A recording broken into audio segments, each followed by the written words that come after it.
This episode of Further Up is brought to you by Samantha Opperly. Thank you. Charlotte, what does a lion say?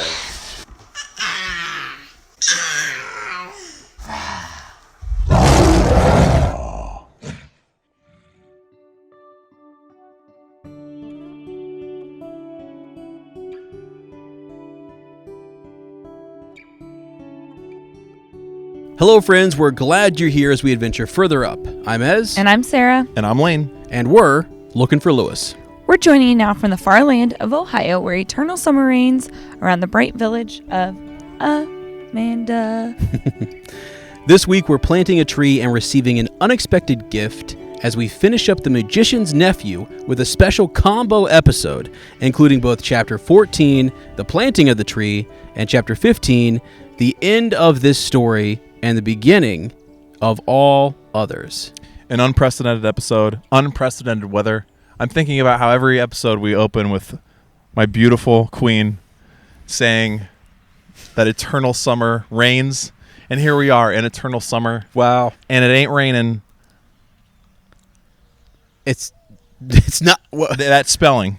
But the queen is reigning. But yes. Okay. Yes. Right? If this was scripted, it would be so much easier for me. Oh, boy. No, we're excited. We're this is run 2 at this episode. I don't know if I can share this information. Absolutely. We tried on Zoom. Sarah's phone almost melted down. I went on a ramble that I didn't need to because I didn't read an article. So, full honesty, and Ez was just laughing the whole time. Ez was geared up. He was talking to us for probably we got to chat, an hour and a half afterwards because he was ready to podcast. But I think he was ready to talk more. Yes, so I was. Than that. Okay. Yes, I was. I think you're right. Yes, I was. I think you're right. For those of you not on YouTube, I just touched my wife's arm, and that was enough of that. So, guys, let me tell you. So, I just want you to know that I'm actually I was actually kind of happy that happened. I know that was frustrating for you guys, but I did want to talk to you guys. You know, it's been. I always like being in person better. Don't you though? Yeah, I do too. If we can, I always love doing it or whatever. It is, like when we do some of those smaller, like shorter stuff. If we ever do short stuff for this, where it's just like YouTube only, that we can do it online. It's fine. But you're doing like a long sit down discussion where you're talking about, the chapter you want your book out. It just feels right. It's how we started. So that's true. It's how we should end as well. Yep. Yeah. At least with this book. That's right. Yeah. So it's exciting. We're doing 2 chapters. I think we all we discussed. We were like, Chapter 14, some stuff happens, but not tons. Yep. And you could probably do this with a lot of chapters in this book, although we've wanted to pay proper time and respect to each chapter. But we have not had the baby yet. Yeah. And it could happen anytime next couple weeks. So and we plan on taking a little bit of a hiatus. We just finished Return of the King and Up Talking Tolkien, and we thought it was kind of serendipitous or whatever that we're finishing Magician's Nephew at the same time. We wanted to have that done before baby number 3 gets here and before we take a little bit of a break, so that way there's not a gap between chapter 13 and maybe like 2-month gap between 13 and 14 and 15. So we wanted to get it done. Well, what you're saying is this is the end of this story and the beginning of all others. Some might say. Now, was that scripted? But that was too good. Did I look back at the doc? Yeah, I did. To make sure I had it right. That's tricky wording. Oh, boy. How you doing, though, Ez? You doing okay? I am doing fantastic. I'm sorry. I love you. Oh, my goodness. I love you both. We love just you. so you know that. Yeah. You're doing good. We had we had some traditional wings. We did. I splurged a little bit and I had some boneless, but that was inside of my carb count, carb allowance. Okay, thank goodness. Because I had literally 0 before I showed up here, except for maybe 1 with that cold brew that I had. So Uncle Keto is still fighting the carb wars? Yeah, I kind of cheated last week. It's ironic, that day that we had, that we tried to record, what was that, Wednesday or Thursday? Thursday, I believe. Was it Thursday? Because I either thought it was the day after or the day of. I was sort of like, thank God I'm not going down to Lynn and Sarah's because I'm bloated as all get out. I had a cheat day and I was like, I ain't doing this. It didn't feel good. Because my sister started it with me as of Monday. So if you're Uncle Keto, who is Sarah? I don't know yet. I haven't decided. The name will come to me. Yeah, I haven't really thought much about it. I was trying to think of one. I couldn't. I know. I was thinking syrup, and I'm like, that's bad. And that's not even how you say it. You say it's SERP. SERP, yeah, it's SERP. So I mean, I've got fasting boy, window boy, Hydro girl. Doesn't even know the name of a sidekick. Well, That's how Robin feels, I'm sure. Yeah. Hey, Boy Wonder. I don't know. Who's this guy? Yeah. What's his name? Oh my gosh, that's almost as bad as like we were recording. This is for Sarah. I don't know. Remember you came out at the end of that an unexpected like our final little thing. Yeah, You said it Grey here. Havens. Grey Havens. Oh, yeah. You sit right over there. So at the end of that, I didn't remember any of the lines as we were going out in the outro. At the beginning of it, I didn't either. Lane's like, we're talking Tolkien, and in this it's like we're looking for Lewis. It's like I have one line that we've done the whole book, and I don't remember it. It's radical. Oh, you just man. get caught up in the reread. Yeah. So I don't even know who my counterpart is. That's over cool. here, so. That's very respectful. Well, and you've only got like 20,000 books in your head at a time. I don't know how you handle it all. But summer's going well. The carb wars are off to a good start. You're not tutoring this summer, right? So you have more time to be able to just relax. I'm so happy you're doing that. Man, I am too, because I think I'm excited we got some projects going on around here. We got a baby coming. We got some cool stuff that You have I a child? do not have a child coming myself. Uncle Les is I got you. Okay. number 3. He'll be ready. All right. I'm ready to step it up as an uncle. Okay, right. so Changing diapers and whatnot. well, yeah, I mean, we look, Are I'll you hold the sitting- other one while You made a mess. But no, I'm feeling great, guys. I'm excited. This is going to be a good summer for me. I feel relaxed, even though the world is crazy. Remember how ironic it was back in the beginning of 2020 when I was like, this is the year that I was like looking forward to because I wasn't tutoring. I kept saying so many things are going to change. Yep. Little did I know that like the Things were world gonna was going to be change. changing. Like Yeah, it's big just time. it's wild. So Big time. but yeah, I hope everyone else is doing well. How are you guys doing? Yeah. Doing okay. Just ready to meet the baby, and We kind of saw its face today. We had we've been having weekly ultrasounds. we had an ultrasound, and they did it's a new thing. They do the 3D imaging and hello car, and got to see its cute little face, a little foot, or either a Yeah, foot but or still a not real hand. clearly. This baby has been hiding from us, man. Ooh, yeah. So Winnie was out there in the open. No Right. surprise, right? With Winnie. That's right above us. I That might get on your pooped jacket. tonight. And Charlotte was very mysterious, but she did this thing where she backed up, and it looked like she was wearing a hood. Yeah. So very, very Gondorian princess. I remember that photo. Yeah. Yes, it's crazy. And then this one, like, has literally just hidden every single. Hands up by its face. Yeah, and hands stuff, up by so- the face. A foot. Is that one of those birds Is that in the birds garden? fighting? Remember that bird that was in the garden that just opened its eye up? Oh, yeah. That was Was that watching a warning? Watching Diggory? Yeah. Is there a witch nearby? No, but there's a queen. My Come on. queen. My queen. Come on. So you're ready to have the baby? I'm sorry. I am just It's fine. sidetracking everything. It's okay. I'm doing good. How are you? How's your summer I going, don't. though? It's been fine. It's been great. Have you enjoyed time with me? Oh yes. Okay. How are you? Can we? I'm great. I'm ready to Okay. have this baby. I'm excited to be back in Narnia. Yeah. I mean, enough said. I could talk forever about how excited I am, but I'll just be chasing. I'm with my girls. Yeah. I'm seeing my bro. Right. I'm living the life of my beautiful home. We're about to get a new roof on the house. The bats have been vanquished. Right. Right. The bat cleanup's going to happen. So it's just a lot of good things. Right. A lot of good things. It'd be a crazy summer, but a good summer. I feel very lucky Yeah. in my life. So It's good times. yeah, we hope you're well where you are. We want to thank you for joining us in the podcast and hopefully on YouTube as well. This video will be up on YouTube. So if you want to see some of the And antics I'll tonight, yawn less. What was that? I think it was a There's sound. some strange What is sounds going here, on in Amanda. There's Amanda, strange yeah, like- activity going on in the. All right. So that was Tea with Tumnus. Let's put our glasses down. Let's get into some whispers we hear. Our chief spy and our good friend Denise Jackson. I'm sorry, Miss Jackson. Oh, Narnia for real. Sent us a link It's a link to a Narnia web article that is literally Netflix's Narnia What We Know. It's everything we've talked about and a few extras. I'm not going to go into details. Maybe what we can do, though, because really it's a lot of rehashing in one spot of everything we've talked about so far. Right. But something that we could do maybe is put a link in the description of this episode. So if you want to go check that out, you can. But it's also in the Facebook group. It is. So if you want to go to and join the Further Up group on Facebook, it's full of movers just like you. It's a beautiful place. Even though I'm not on Facebook, as much anymore, rarely.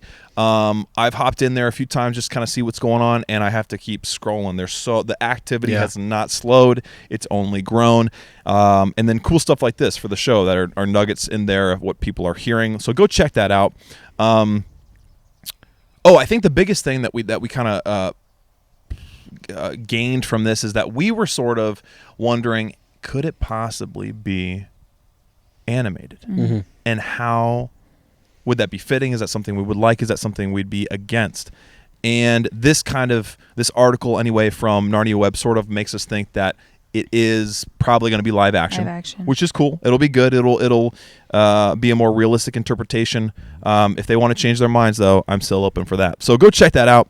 Go join the Facebook group. There has been a little bit of trouble with the group. Some people have been unable to join, but just message us and let us know, and we'll invite you. We did that for a mover recently. I can't remember his name, but he was requesting, said, how do I join this group? We got on there, we invited him, and he's in. So that's possible as well, too. So nice. No poll from last time. I've just fallen off the poll boat. No ideas. Focusing on, getting the words out, and takes all my brain power. But we are into The Lion Roars. We're getting right into the meat and potatoes of this. Record time. Here we right go. Into the flesh of the lion, if you will. Uh-huh. Ooh, that's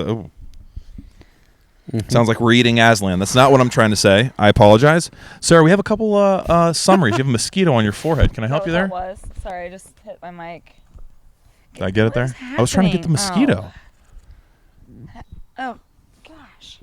We are gonna. There's some shenanigans going on here. Okay, so if you want to read those summaries and take us into the. Oh, you don't. I'm sorry. I can stall. How are you, Ez? I'm doing great. I got this. I got it. I can pull it up. I had it up. Do you need some bug spray? They are going after you. Okay, I do have a question. Is that because you're pregnant? I don't know.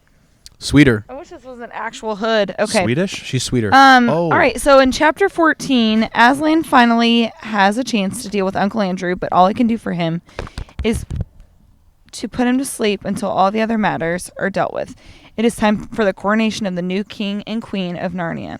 After that, Aslan grants the one thing Diggory has wanted ever since they've come to Narnia. In chapter 15, which we said dual episode, right? Mm-hmm. When Uncle Andrew, Polly, and Diggory arrive back in London, they discover that their adventures in Narnia have taken no time at all. Polly fetches the rings from Uncle Andrew's attic room so they can be disposed of, as Aslan told them. And Diggory goes to see his mother with the present Aslan presented him with before they left Narnia. And here ends the story, but begins all of the others. All right, thoughts?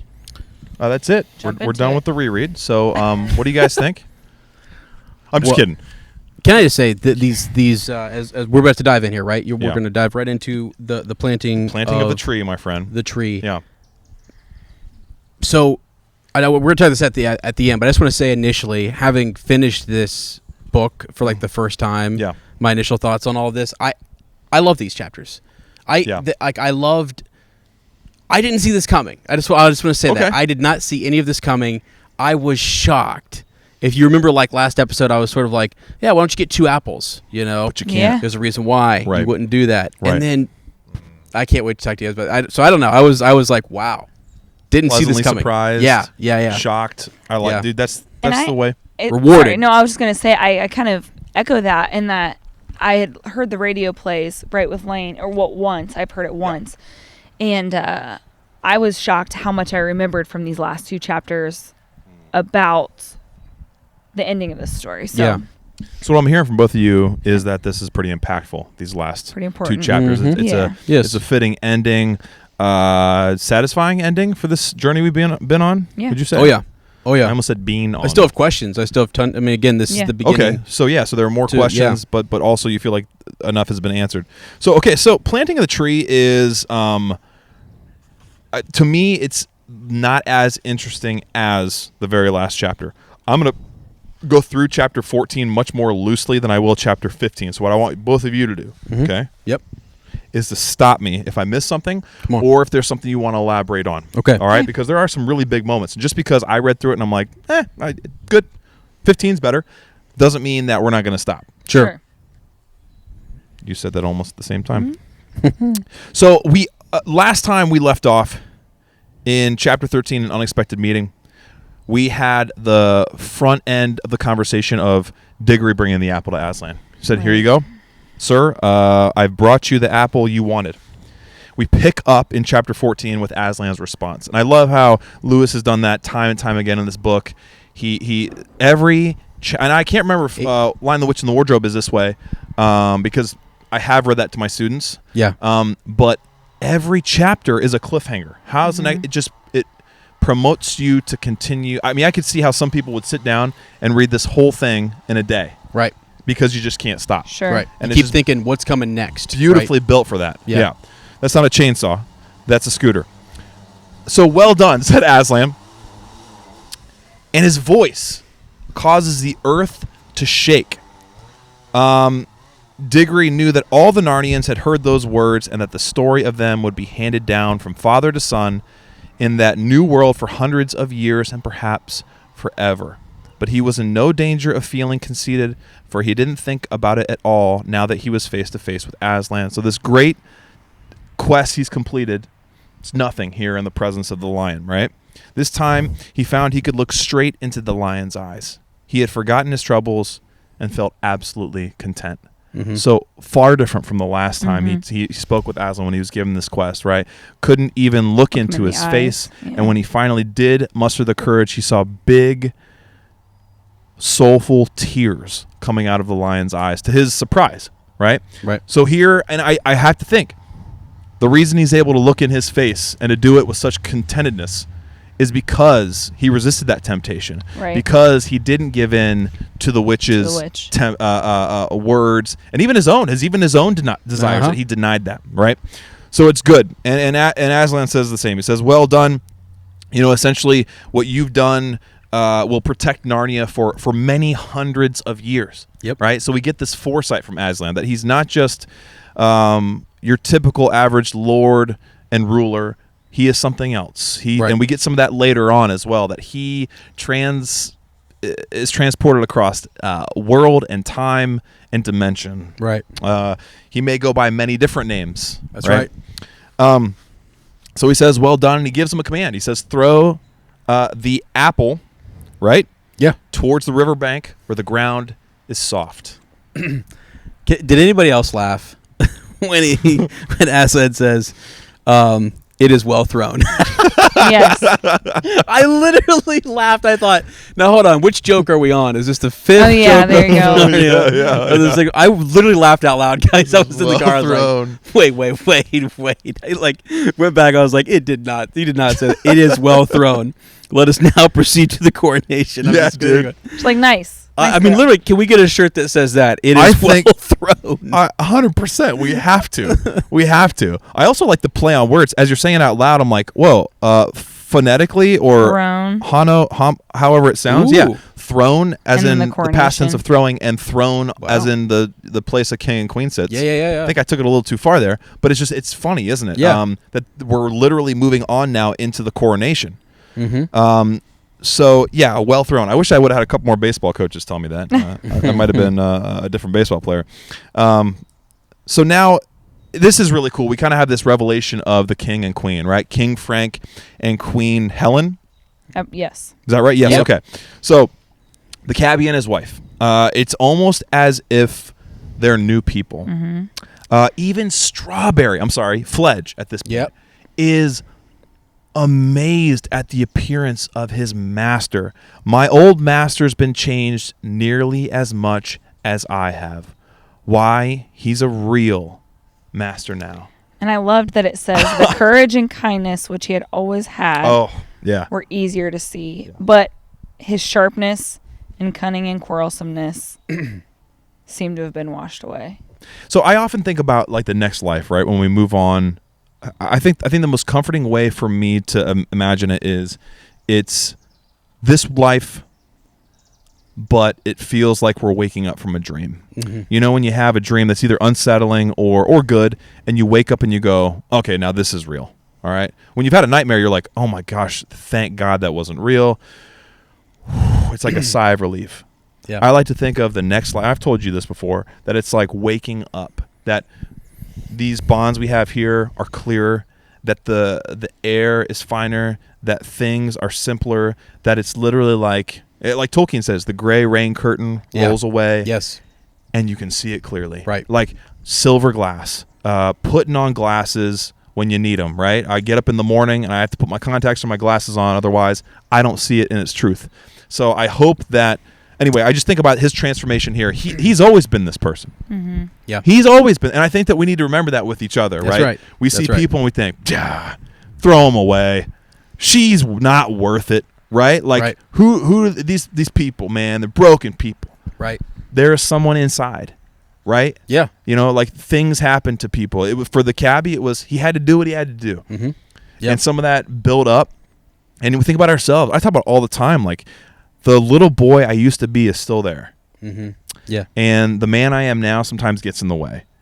And I like to think that this is kind of what they're seeing in reality. They're seeing this being washed away, especially from the cabbie. I mean, Fledge takes note of the cabbie less than Helen because he was with King Frank. You know what I mean? Mm-hmm. He was with the cabbie. Yeah. And so for him, that's more of a contrast, right? He was with them every day on the road, saw him all the time, and he's like a different person. Yeah. Can I jump in just real quick? Not to slow us way down or anything, but We've only been a page, so it's okay. I'm just My looking fault. at you two here, and I'm thinking this is something my dad used to tell me, and I mean this with my whole heart about these two sitting over here. The more I watch your children, right, as they grow up, you know, the longer, well, they're your kids, right? So they're around you. They look like you. They start to talk like you. They sound like you. They act like you a little bit. And I think about this cabbie, and I think about his wife being around Aslan this time, and that he was preparing them, right? My dad often will tell me that, you know, the more we walk with Christ, the more we look like him. The more we sound like him. Come on. The more we, you know. And so, like, sometimes I would pick up the phone. I was younger, or as I was getting to be a teenager, right? And they would say, I'd answer and say, Sound like hello. your dad. They'd say, Frank. They call me Frank. And you think about, like, just that. When I read this, I was like, wow, they're kind of starting to, Wow. they've leveled up a little bit, right? Like, they seem, and I think your kids, Yeah. like, they laugh like you guys do. They imitate, they do. And as children, you know, they were children in Aslan. He's the, you know, I mean, there's his father, but Yeah. he's creating this world, you know. It's, I don't know. Right. Wow. So I thought that was kind of interesting because They're like, man, children they're in that different. world, right? Yeah, they're acting Oh, yeah. more like Aslan in a way, even though there's something extra to him. Wow. But I don't know. I just kind of thought it was interesting. So No, that's deep. That's really deep. good. That's, Struck me. yeah, I never thought I about that. I hadn't even thought. So yeah, he's kind of wearing off on them, that's a good thing. rubbing off on them. Yeah. That their proximity to him even is that's part of the change as well. That's brilliant. And even just like I guess his influence in creating this world, right, that he set up, and maybe that has some sort of change in them as well. Yeah. Washing London away in a sense. So here we have so they walk forward, and Fledge notices this difference, but there's this tangled mess, right, that we have to deal with before we have to set some wrongs right before we can deal with the coronation. So essentially what it is it's Uncle Andrew. Yeah. And we have this wonderful long explanation about how, remember last time we saw them and him, they had kind of, like, they didn't know what he was.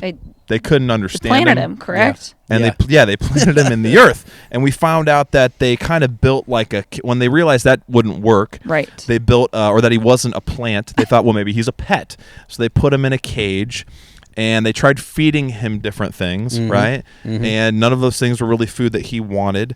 My favorite was that the warthog finally persuaded them that he was alive, that, you know, that he wasn't a tree or something like that. dug It him wasn't. up. Yeah, they dug him up. So they offered him everything they could think of to eat. You know, you have this great, I mean, we could go on, this is like literally paragraphs and this reminds me of something Tolkien would do. Oh, yeah. Right? Just kind of, Just describing you could it. dig into it, or you could just sort of enjoy it. And so I just sort of enjoyed it. You know, the donkeys collected great piles of thistles and threw them in, which, of course, that would be terrible. The squirrels bombarded him with volleys of nuts so that, like, you know, knock him out, right? So all these different things that they think they're helping, and they're actually causing Uncle Andrew more and more pain. Did he Right. deserve it?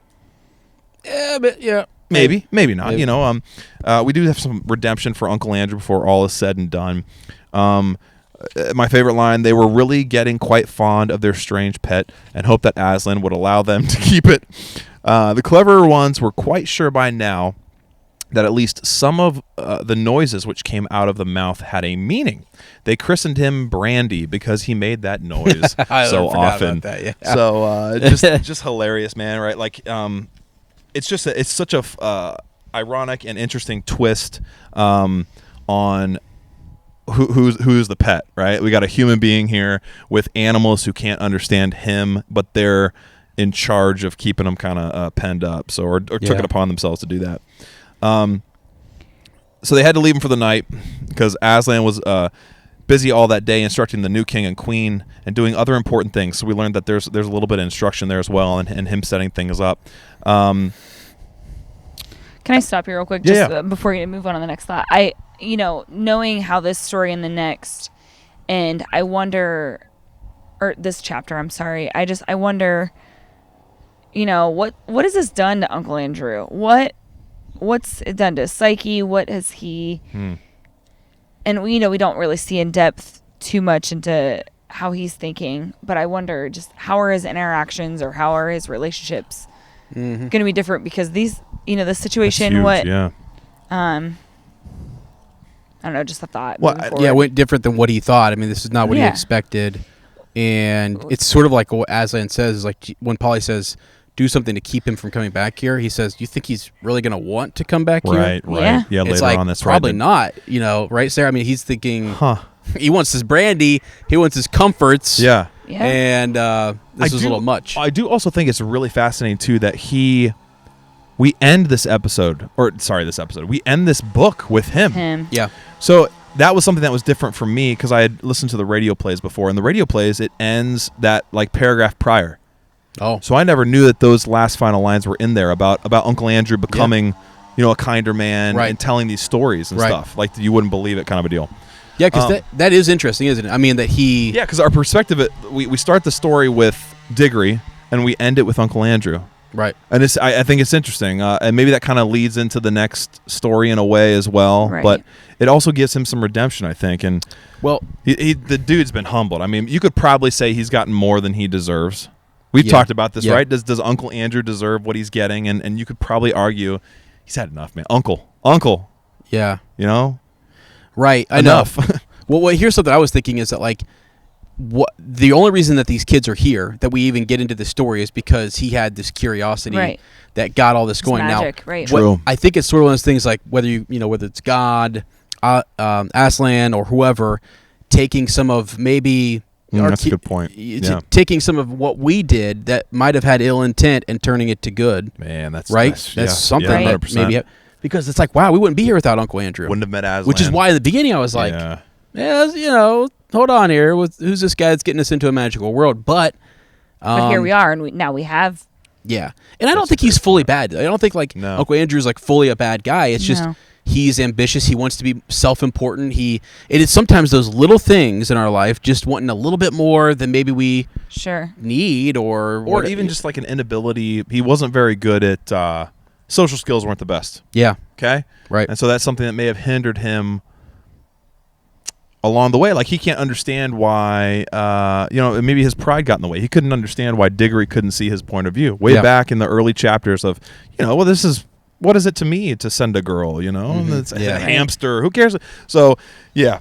Yep. Very interesting. So Aslan asks for the creature to be brought out.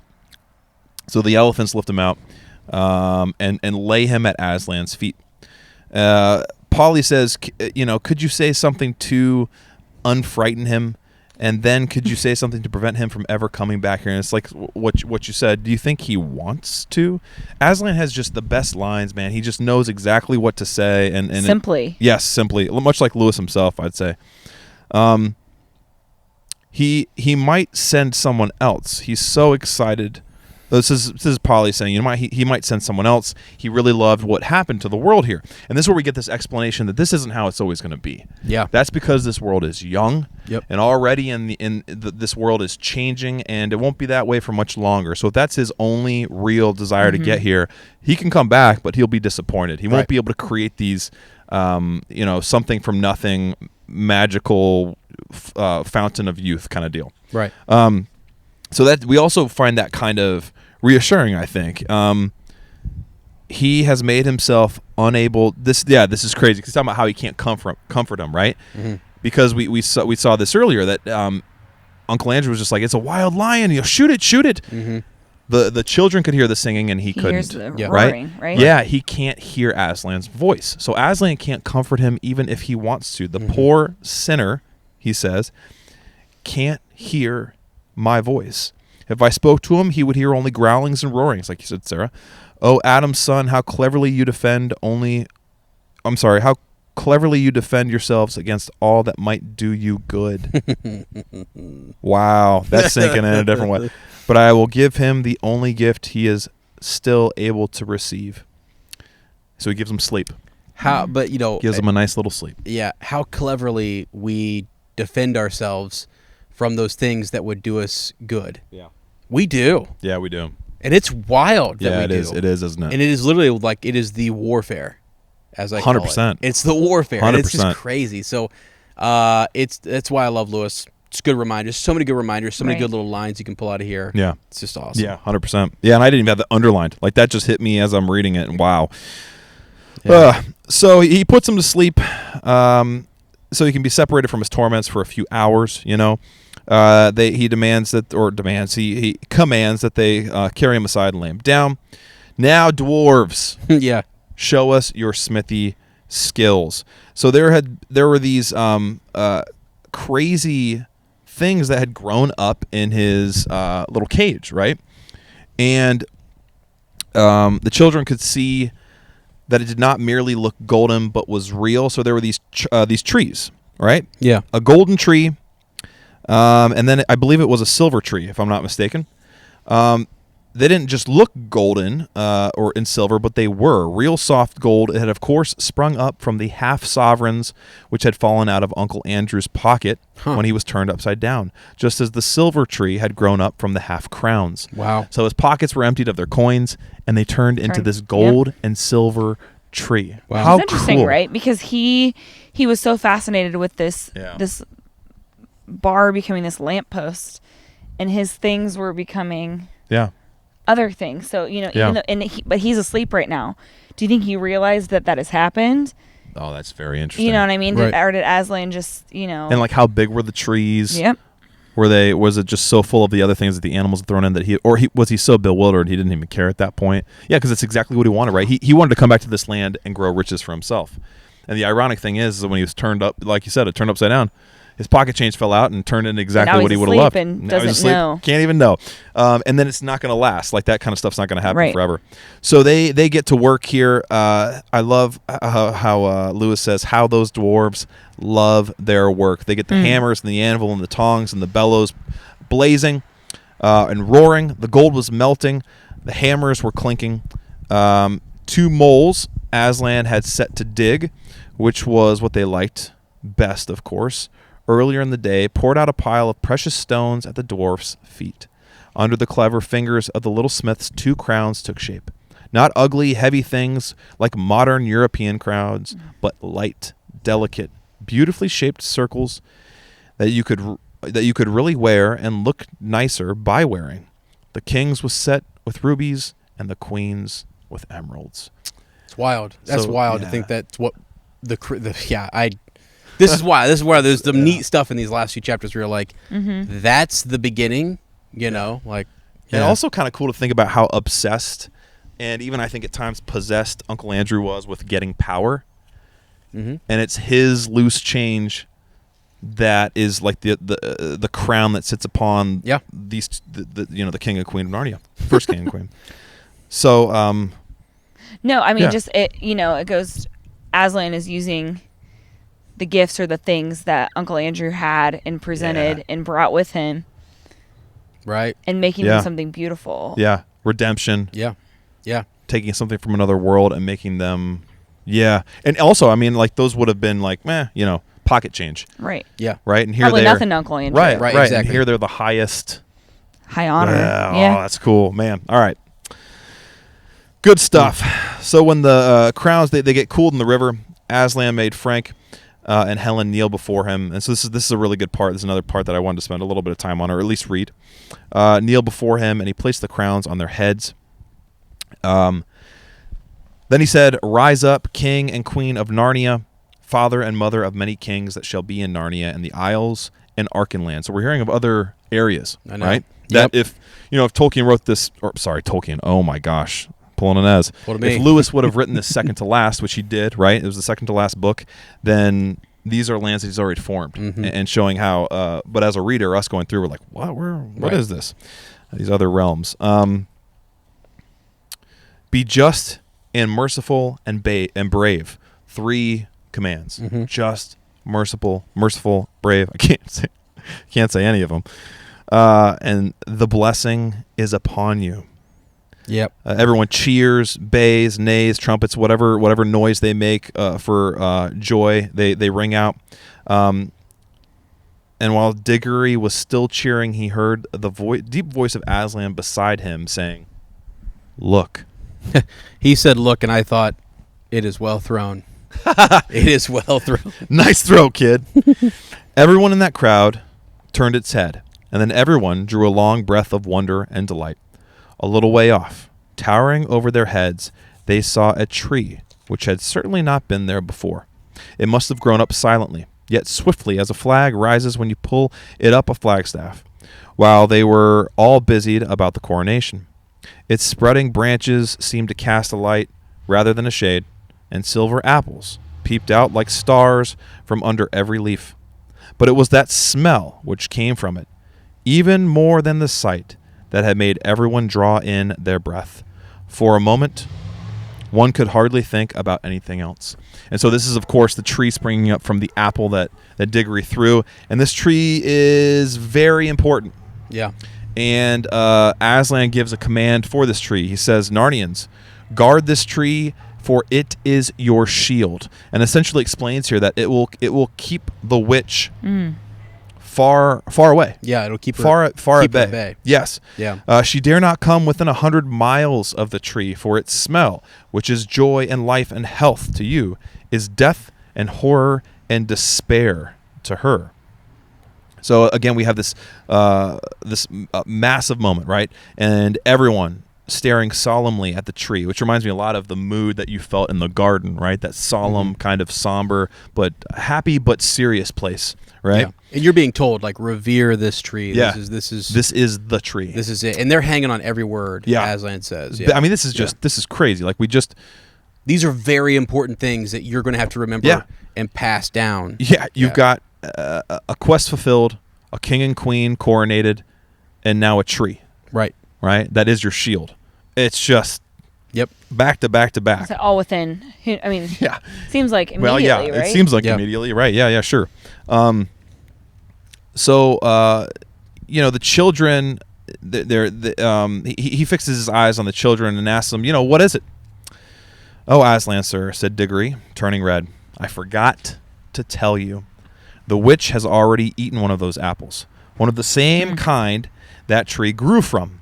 He hadn't really said all he was thinking, but Polly at once said it for him. Diggory was always much more afraid than she of looking like a fool. And we've known this whole story, right? Yeah. "So we thought, Aslan," she said, "that there must be some mistake, and she can't really mind the smell of those apples." Again, I love just the courage of Polly, the fearlessness of Polly, and how Sure, they...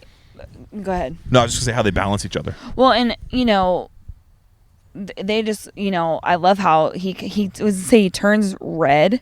Yeah. Saying like, but wait, there's something that maybe Yeah. you don't know, but Right. Yeah. Yeah, like as it's if... so innocent. Like, It is, He's it is. just saying, Like I just Aslan, want to this- make sure. Yeah, this tree's not going to work, essentially, is what he's thinking. Like, but it's because I didn't tell you that she had an apple, And that's the thing too. It's like that. What's neat about Polly is you need people, like even I think as teachers, I want kids to say to me, "Hey, Mr. Kirk, I think you you know, yeah. to speak up, got right? that wrong because there's another aspect to it that I didn't cover initially. Yeah. You know what I Yeah. said? Had I have told you all that I known, Exactly. you wouldn't have asked that, but you brought up something that's really, I need to talk about that. I'm Right. glad you did. And maybe so. it's a good, now is a better time to Yes. tell you this Yeah. Yep. as opposed to back then. Yep. And we find out that it's essentially no worries. So there must be some mistake, and she can't really mind the smell of those apples. And Aslan says, "Why do you think that?" Well, she ate one.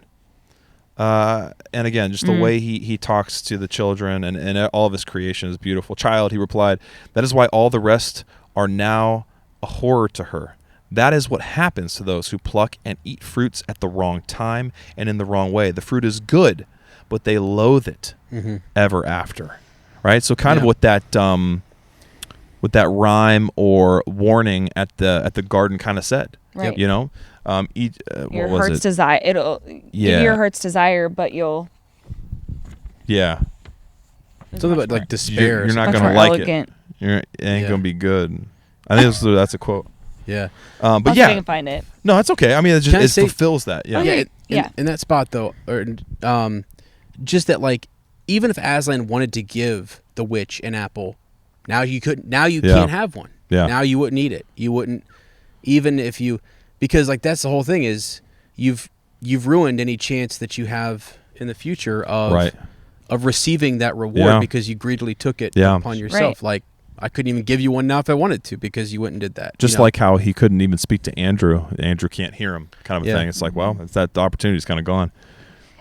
It says you shall find their heart's desire and find despair. There it is. There it is. Sweet. Boom. So yeah, that's what she Yeah. got. She got what she wanted, and she's got this power. But The rest are now a horror. Right? yeah, That's- exactly.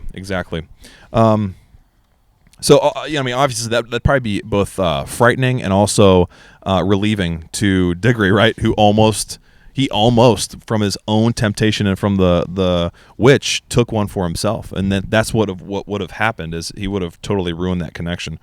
"Oh, I see," said Polly, "and I suppose because she took it in the wrong way, it won't work for her. I mean, it won't make her always young and all that." That's where Aslan says, "Unfortunately, it will. Things always work according to their nature." So I love that too, man, because you talk about just the natural order of things, right? There is a nature in the world that is impossible to stop. And the whole idea is that was, I mean, if you have a faith, I mean, we were all raised as Christians, you're taught to believe that that's God's order, that no matter how the world was created and laws were put into place, it was done with some intelligence and intentionality. And that's what he's saying here. It's like, no, it will give her all that. Yeah, it will. Right? Yeah. I love Things- how he goes on. Yeah. Yeah. Yep. She has won her heart's desire. She has unwearying strength and endless days like a goddess. But length of days with an evil heart is only length of misery. And already she begins to know it. All get what they want. They do not always like it. Oh, man. Yeah. Man. Length of days with an evil heart is only length of misery. And she already knows that. Like she's Yeah. Yeah. And it also is revealing, too, that Aslan clearly knows a little bit about the heart of the queen, or the queen, the witch, right? Right. And, that's interesting to me that she would never probably admit that to anyone, but she's not liking the choice she made. Right. We all good? Yeah. Yeah. Attaboy. Yeah. Thank goodness. Yeah. Now I want to say that you go into this next part here. This actually, if you want to just read How dare this, Why don't you read it? can I read it? I'll read it for you, sir. I'd rather you did. I will right now because I think it's got a little bit. I just want to see what you think. So I got it underlined. yeah. So he says that I nearly ate one myself. Aslan said, Diggory, would I? Aslan says, you would, child. Yep. For the fruit always works. It must work, but it does not work happily for any who pluck it at their own will. Yeah. If any Narnian, this is what I think is key. What you think about this? If any Narnian, unbidden, had stolen an apple and planted it here to protect Narnia, it would have protected Narnia. But it would have done so by making Narnia into another strong and cruel empire like Charn. So the question is, why doesn't Aslan go get the apple himself? That's exactly sort of why, right? Yeah. Isn't it? I mean, like, Yeah. it's because the way the apple was gotten was in this type of act, and it was Yes. it was a trust, it was a faith. It was a trial. Yeah, It was a Aslan puts test. him Yeah, exactly. yeah. So all of that makes like the gaining of the apple is super important. It's not just like Aslan's the strongest and he knows he can go get it. He's going to go grab it and plant it, and it's going to protect all of it. It makes a Yeah. strong, Yes. cruel world. But he was vulnerable, passed this task on, trusted someone, had put faith in Diggory, and Diggory Right. succeed. That all helps the Yeah. world. You know, it's like And I love too what this kind of introduces to is almost this thinking, and he talks about it later by the pools, next chapter. But this thinking that you have our world, right? yeah, And our world Yep. is kind of in between. You've got Narnia on one side, and you've got a world like Charn on the other. yeah, Right. And Lewis is writing to us, which way are we going to go? That's right. Are we going to become like Charn? Come on. Are we going to become more like Narnia? Mm-hmm. Or maybe it's a constant fight. Maybe it's not just a one-time decision. Maybe it's through the ages. Are we actively becoming more like Narnia? Are we actively becoming more like Charn? Because we see here that Narnia could easily become like Charn. So we start to question and think to ourselves, so Charn wasn't created that way. Right. Charn became that way. And so it's a dust fairy. And so we start to that's planted there, at least that seed that he'll kind of pluck the fruit of later, Mm-hmm. if I can borrow that terminology. So the next part is Diggory says that she wanted me to take one for my mother, and here's what he finds out would have happened with his mother. Right. It would have healed her, but not to your joy or hers. The day would have come when both you and she would have looked back and said it would have been better to die in that illness. And so we don't get details of what exactly that would have been. That's crazy. But that's enough. Right. That's almost more scary that Diggory goes, Right. wow, it would have done the opposite of what I intended. That'd been So terrible. I love those moments too, where you resist something, right? And maybe you come to some kind of realization later, or you have some sort of vision of what could have been. Clarity. Yeah, and you're like, oh my gosh, that is both incredibly comforting and scary that I got that close. Right. Yep. Right? I think we all have those moments, but it's just amazing to think about. Uh-oh. Are you hearing them too? No. Maybe it's just in my mind. Hope so. I really hope so. Okay, so we realize that, hey, that's a good thing. And Diggory is like totally choked up. Tears take him. He gave up all hopes of saving his mother's life. He's thinking there's no way now. And to know that there might have been some things more terrible than even losing a loved one in death. But now Aslan, this is it, baby, this is it. This is it. Now Aslan was speaking again, almost in a whisper.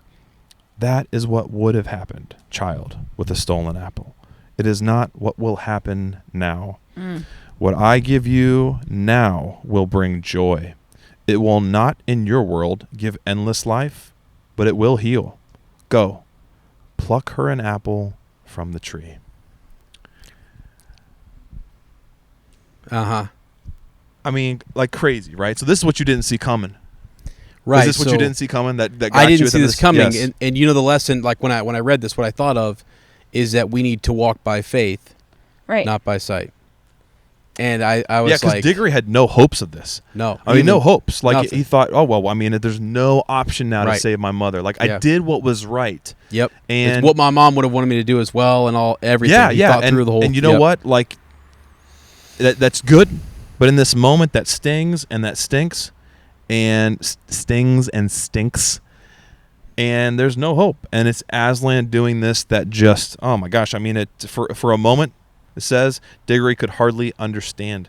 It was as if the whole world had turned inside out and upside down. And then, like someone in a dream, he was walking across to the tree, and the king and queen were cheering him, and all the creatures were cheering too. He plucked the apple, put it in his pocket, came right back to Aslan. Please, he said, may we go home now. He had forgotten to say thank you, but he meant it. And Aslan understood. Yeah.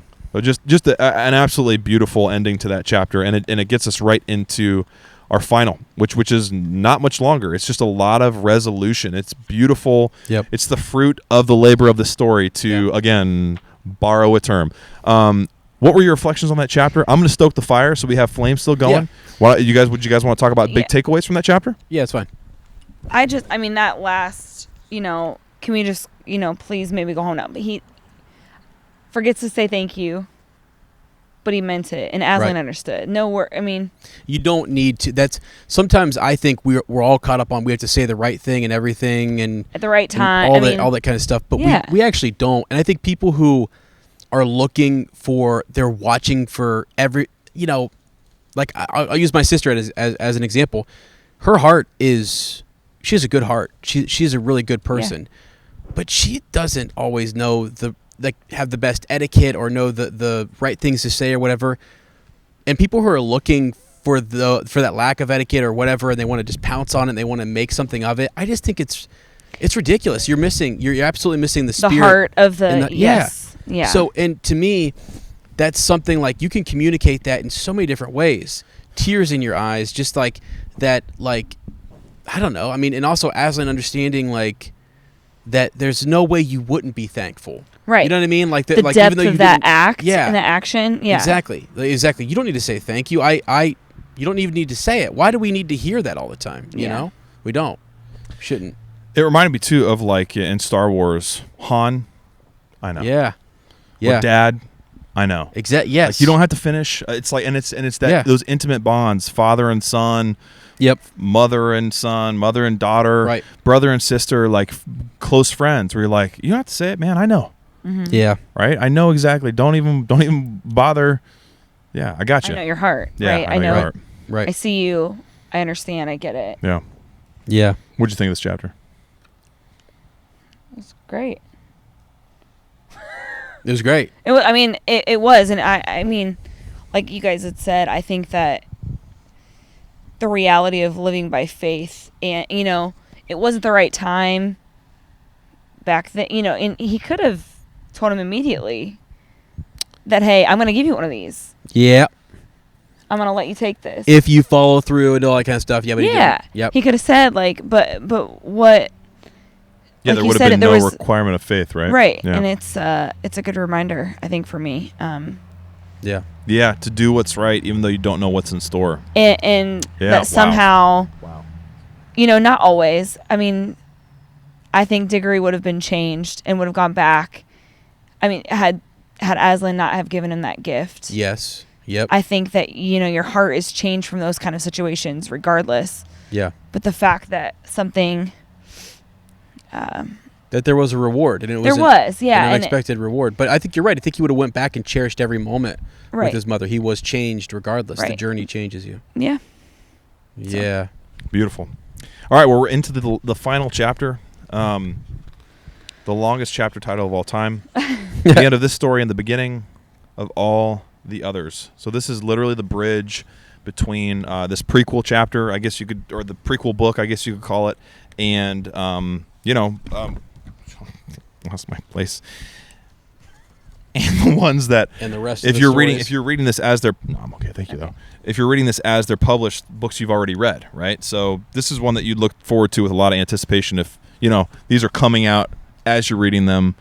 And Lewis wrote these fast. I think he wrote this entire series in like 8 years or something. Really? 9 years. I mean, what was it called? He wrote them in a white hot like fit almost, just like boom, like he got them out right because they were ready. Yeah. So chapter 15. The fire looks great, by the way. Thanks. If you're not watching, looks amazing. Go check it out on YouTube. So chapter 15. This is the cool thing, all right? So we've needed rings to sort of adventure hop between worlds. Not anymore. Nope. And so I guess in a way, really, the rings have been the god of this story so far, right? That's always been like that's the ace in the power. hole. Yeah. Here's my power over you. Yeah, it's the god card in your back pocket, right? Like even when the witch was really close to destroying them, like we got the rings, and they would remember it, and they wouldn't say anything, but they both thought the same thought at the same time. If we need to touch these rings, we're out of here. And Yep. you could even imagine them like looking at each other like, rings. Right. But here we see that, you need no rings when I am with you. That's what Aslan says. The children blinked and looked about them. They were once more in the wood between the worlds. Yep. With just a blink of their eyes, Aslan had done that. Uncle Andrew lay on the grass, still asleep. Aslan stood beside him. Come, said Aslan. It is time that you went back. But there are two things to see first, a warning and a command. So this is amazing. So they walk forward, and they saw the hollow in the grass with a grassy bottom, warm and dry. When you were last here, said Aslan, that hollow was a pool. And when you jumped in, you came to the world where a dying sun shone over the ruins of Charn. There is no pool now. So this is something that we never knew before, that these pools could go dry and then be cut off forever. Yep. Right? You could never go visit them. So but that's what we see has happened. That world is ended, as if it had never been. Yep. Let the race of Adam and Eve take warning. Yes, Aslan, said both children. But Polly added, but we're not quite as bad as that world, are we, Aslan? Not yet, daughter of Eve. Not yet, but you are growing more like it.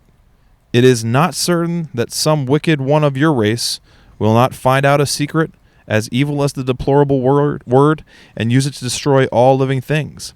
And soon, very soon, before you are an old man and an old woman, great nations in your world will be ruled by tyrants who cared no more for joy and justice and mercy than the Empress Jadis. Let your world beware. That is the warning. Now for the command. As soon as you can take from this uncle of yours his magic rings and bury them so that no one... as soon as you can, take from this uncle of yours the magic rings and bury them so that no one can ever use them again. So the warning is very interesting, right? Because it's incredibly applicable. You could also, you could apply it. So he says, before your old woman and old men, before your old women and old woman and an old man, there will be tyrants. Yeah. Right. And so we think, all right, World War II is coming up. Hitler, Stalin. Yeah. All these dictators that came to power who promised all these wonderful things and turned out to be really kind of wicked. At least people who did wicked things, right? I'll say at least that much. You could let even your look, world beware. Yeah, let your world be aware. So you could also even, apply that to people today. I'm sure you could look around and see examples of this in our current world, local, national, international, whatever, man. And so it's amazing how he wrote this to apply to a continually changing world. As the centuries go by, you could read this and go, yeah, okay. Yeah, it still fits. Right, applicable. right. It fits. Applicable. And then the command, right, for them to get rid of these rings. Yep. Bury them. Don't let anyone ever, take it to Mount Doom and throw it in the fire kind of deal. Like, no one's to use these again, because although great things came from this, great hurt also did. And that maybe, I don't know, and just this crazy responsibility put on them. Like, no one else in the world is seeing this. Like, no one, and we go on to learn how Diggory becomes this professor, right, and has great influence over many, and is successful and is renowned, and how this message was given to him. Or maybe that affected his life trajectory, that this command affected who he became, right? Yeah. One or the other. But he is able to share with young people over and over and over again in his classes, maybe not directly, but that this is something to consider and to remember as time moves forward, as your influence in this world moves forward, like to make decisions knowing that you can end this world or you can make it better. That's right. Just really deep, crazy 2 different stuff. courses. Yeah, that we can take. Yeah. Yep. So the both children were looking up the lion's face as he said these words, and all at once, this is crazy. This is visual. It's nuts. I'm going to read this if that's okay. All at once, they never knew exactly how it happened. The face seemed to be a sea of tossing gold in which they were floating, and such a sweetness and power rolled about them and over them and entered them into them, that they felt that they had never really been happy or wise or good or even alive and awake before. And the memory of that moment stayed with them always, so that as long as they both lived, if ever they were sad or afraid or angry, the thought of all that golden goodness and the feeling that it was still there quite close, just round some corner or just behind some door, would come back and make them sure, deep down inside, that all was well. Mm-hmm. What I think, That's beautiful. Lewis, like, okay, it just hit me right now. Like, that to me, I think if you boiled it down, is hope. Yeah. Lewis is giving a Right. visual to what we all label in a simple, insufficient word as hope. And you look at that description, I think almost everyone, if you search your memories, if you search your experiences, can know exactly that feeling. Right. Or you at least know a trace of that feeling. Whatever, there's at least one thing in your life where you think, that was a good time. Yeah. That person was kind to me. This is something that can be real once more. I can hold on to this. Yeah, worth holding. It's exactly right. Something to hold on to that, I don't know. And for some people, Gets there through. might not be many of those, but what Yeah. you need to, that's find them and hold Find on it. to them Yep. with everything you have. And allow that to grow more hope that there will be more of those moments. Right. Yep. Yeah. Next minute, all three of them, Uncle Andrew, now awake, came tumbling into the noise, heat, and hot smell of London. So with that golden, not raging, I don't want the tossing sea, they come to their own world. They say goodbye to Aslan for now. Can I say, it feels like it's just been no time at all since we were. Right. And we see that You here. know. Yeah, right. Yeah. Okay. Nice segue, right? It's still in disarray. Seems like it. It's Seems still like- so crazy. Sorry, I was still stuck in the wave, man. It's still so crazy that they're able to slip inside without anyone even noticing. All the Yeah. ruckus from the lamppost is still going Exactly, on, right? man. I mean, yeah. Right. I believe the whole adventure's taken no time at all. Great Scott, thought Diggory. Sounds like Doc Brown. That's pretty Yeah, it cool. is.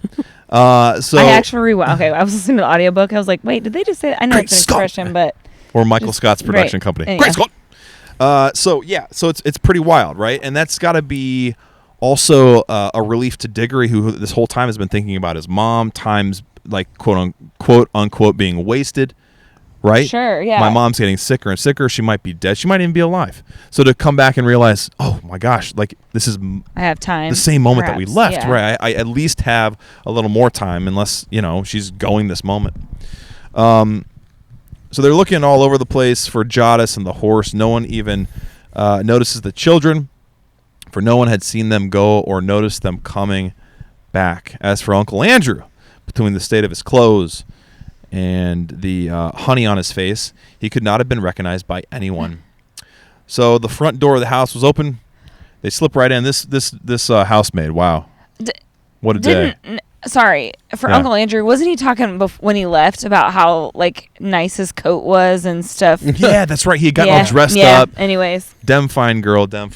Yeah. Right. He was trying to impress Jadis. Yeah. right. His Looks a little didn't different he have like this time. a strange talk in the mirror to himself too? Wasn't he like hyping himself up in the mirror? I think He was- he was at least hyping He was a little himself. entranced. I thought Yeah. so. He was like talking about how they were going to be in love and all this stuff, or he was going to be the king to her queen. What did it say now? He has Yeah. honey on his face. Yeah, and he's a his wreck, coat- right? Yeah. He's been humbled, Right. thoroughly humbled. Yeah. Sorry, What, housemaid. he only wants. Oh, yeah. Okay. No, go ahead. Well, I was gonna say the only thing he wants is his brandy. That's right. Get me. That's all he- right. He needs to take a minute. That's what he's called. He's a brandy, for crying out loud. Right. Yeah, he gets up there.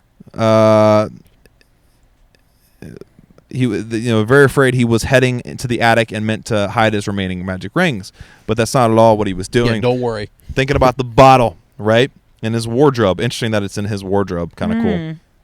Wow. Disappear, locks the door. When he came out again, he was in his dressing gown and made straight for the bathroom. Got to wash all this off me, man. Got to get clean. I'd probably, if I was Uncle Andrew, I think I'd feel that way too. And I might see if a priest could come baptize me in the tub. Mm-hmm. Can you get the other rings, Paul? Said Diggory. I want to go to my mother. Right. See you later. Just No again, questions. no. And another way that they work so well as a team, right? I mean, if Polly hadn't been there, if he had tried to do this by himself, A, it wouldn't have ended up this way, and B, he would have had to do two very important things at the same time, which may not have worked out.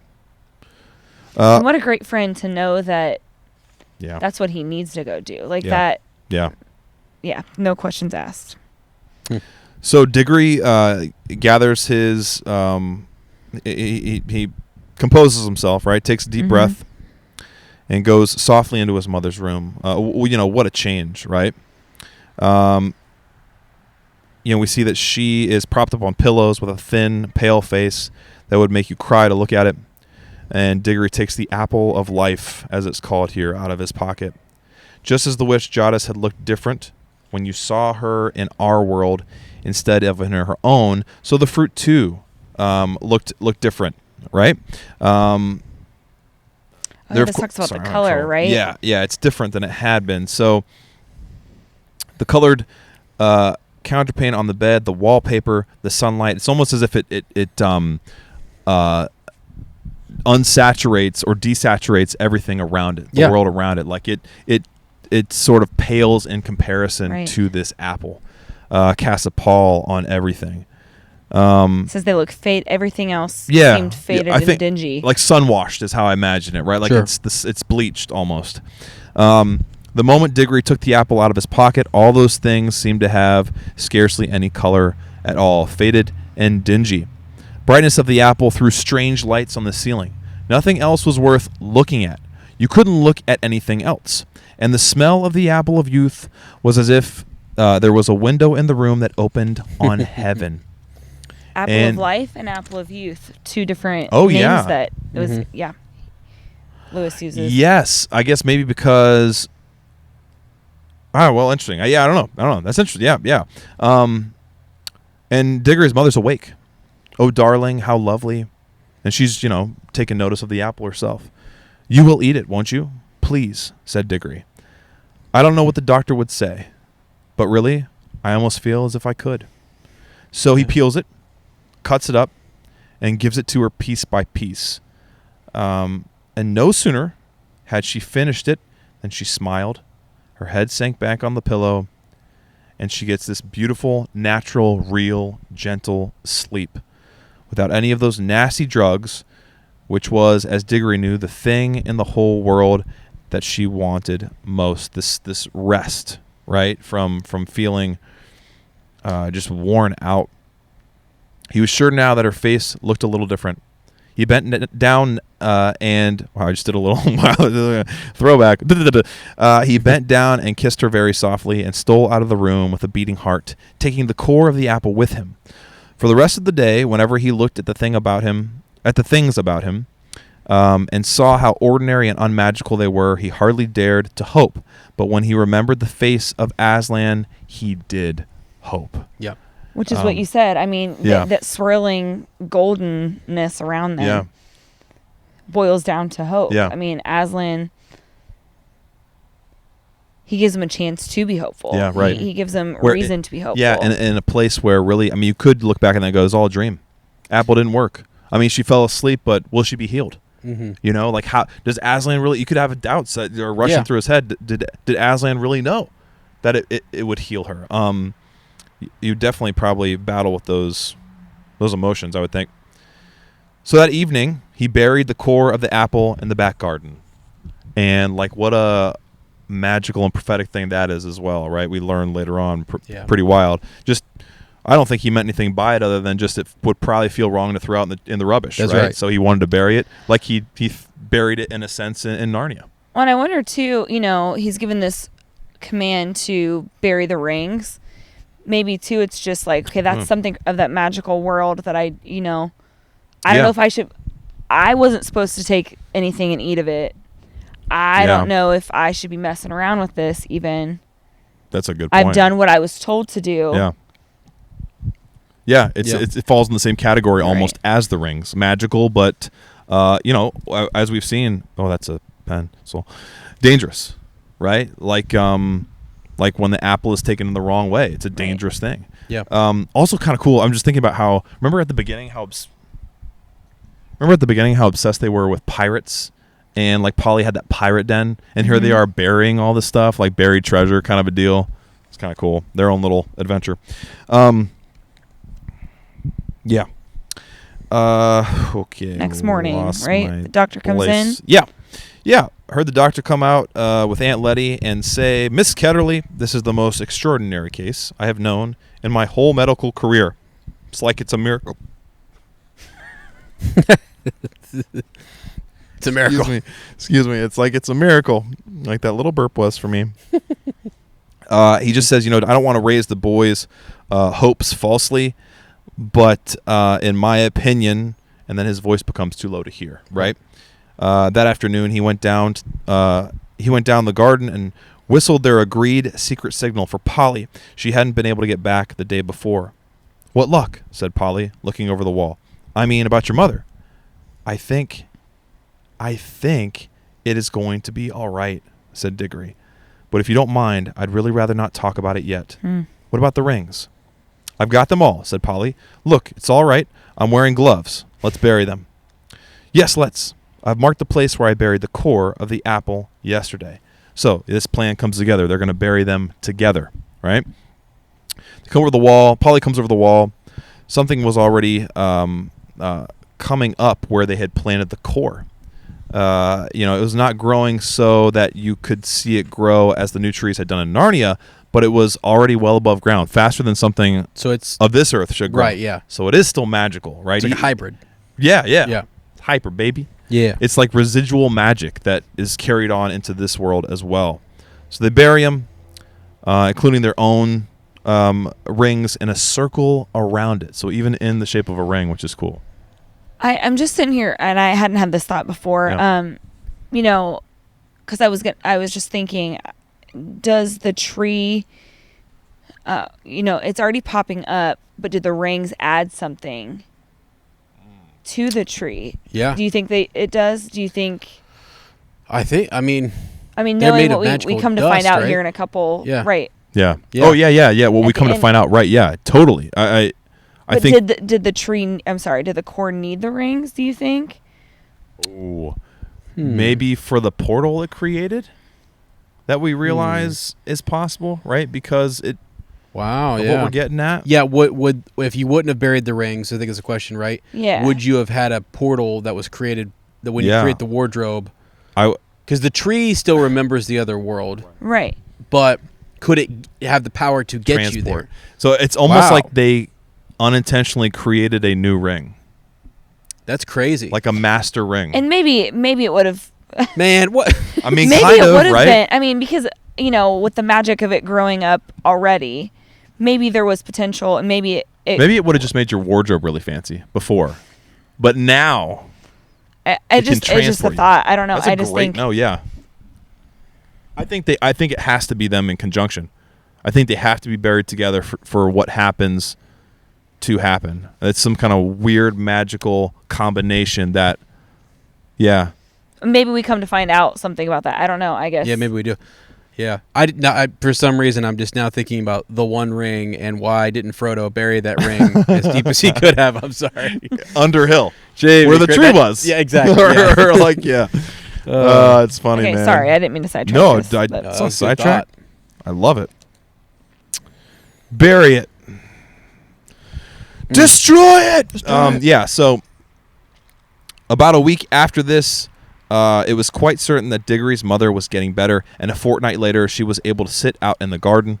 And a month later, that whole house had become a different place. So it's not overnight either. Right. But it is this slow, I guess, relatively slow, probably fast for how sick she was, but this total transformation, this 180, if you will, of his mother's health. I love it too that the house just becomes a different place, right?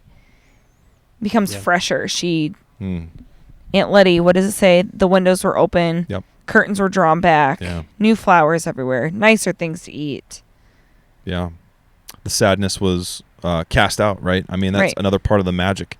And the magic of when everyone feels right, when everyone feels better, when people are helped. Yeah, big time. Can I tell you something?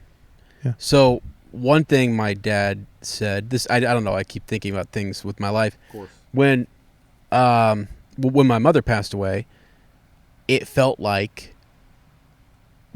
she left us a list that was hidden in her bedside drawer. We found it, and Dad had a list of chores that Mom had given him, and so we remodeled the whole house, went crazy, like kind of kept us busy, kept us busy. Isn't that amazing? She knew you guys would need that. She would need it. Yeah, we would need it. Yeah, she left us each something, and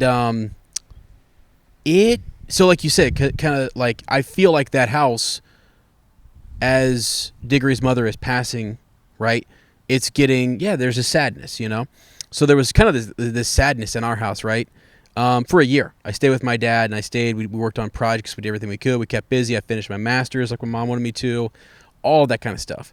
And I remember, like, what brought back this joy, peace, and happiness. Not that it wasn't there, because my dad, we believe that that's always that. Christ is always there. He was always there with him, and gave him that peace that he needed.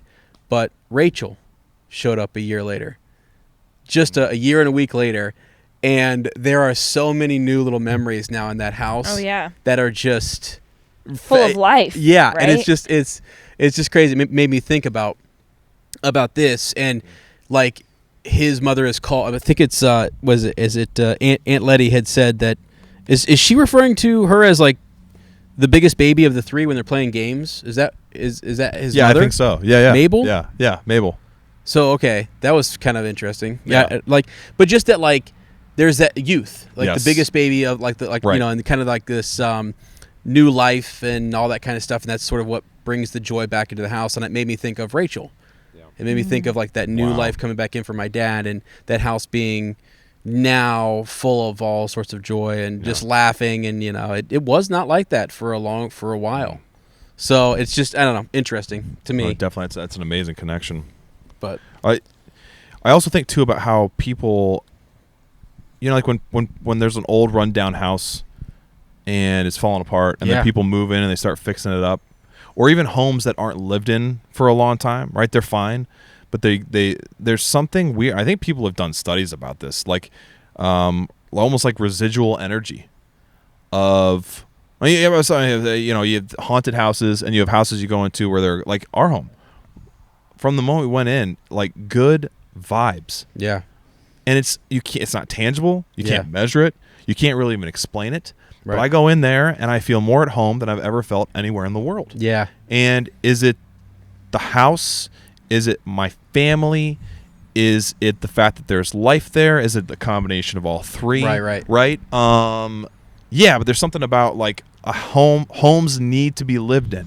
Mm-hmm. Isn't that weird? Right? They're not alive. Houses are not alive, but they need to be lived in order to be